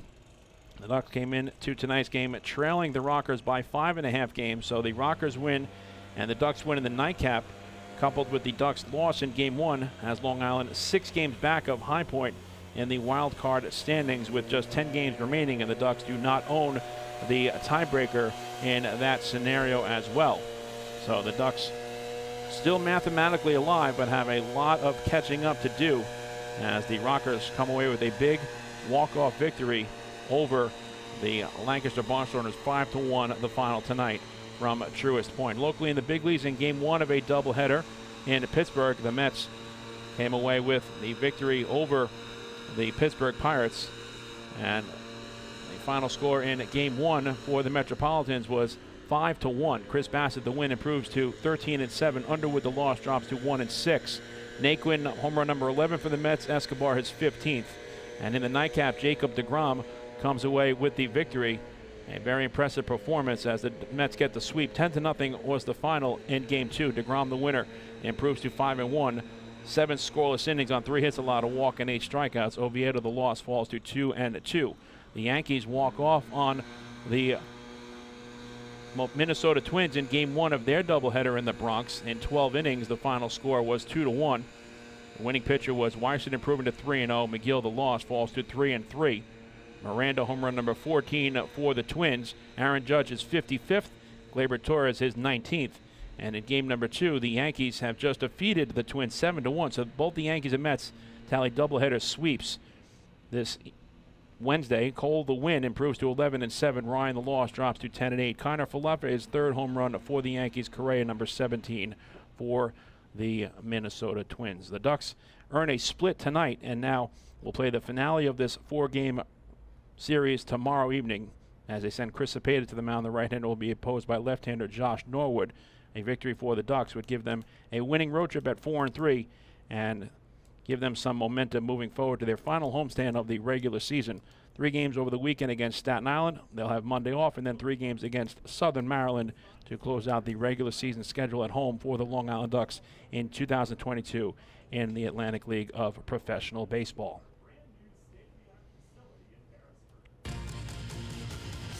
We invite you to join us for our next Long Island Ducks game broadcast tomorrow, Thursday, when the Ducks take on the York Revolution at 6:30 p.m. The pregame show will begin 15 minutes prior to first pitch at 6:15, and you can follow all the action right here on the Long Island Ducks Broadcast Network. Live streaming video and audio will be available online at LADucks.com, Facebook.com/LA Ducks, and YouTube.com/DucksBaseball. So that's going to do it for now from PeoplesBank Park in York, Pennsylvania. Once again, our final score in Game 1 in 7 innings of play was the York Revolution 6 and the Long Island Ducks 3. And in our nightcap, also in 7 innings, it was the Long Island Ducks victorious over the York Revolution by the final score of 8-3. For our entire crew here at the Long Island Ducks Broadcast Network, I'm Mike Morris saying thanks so much for watching. Enjoy the rest of your Wednesday evening. The Ducks and Revs split a twin bill as we say good night from PeoplesBank Park.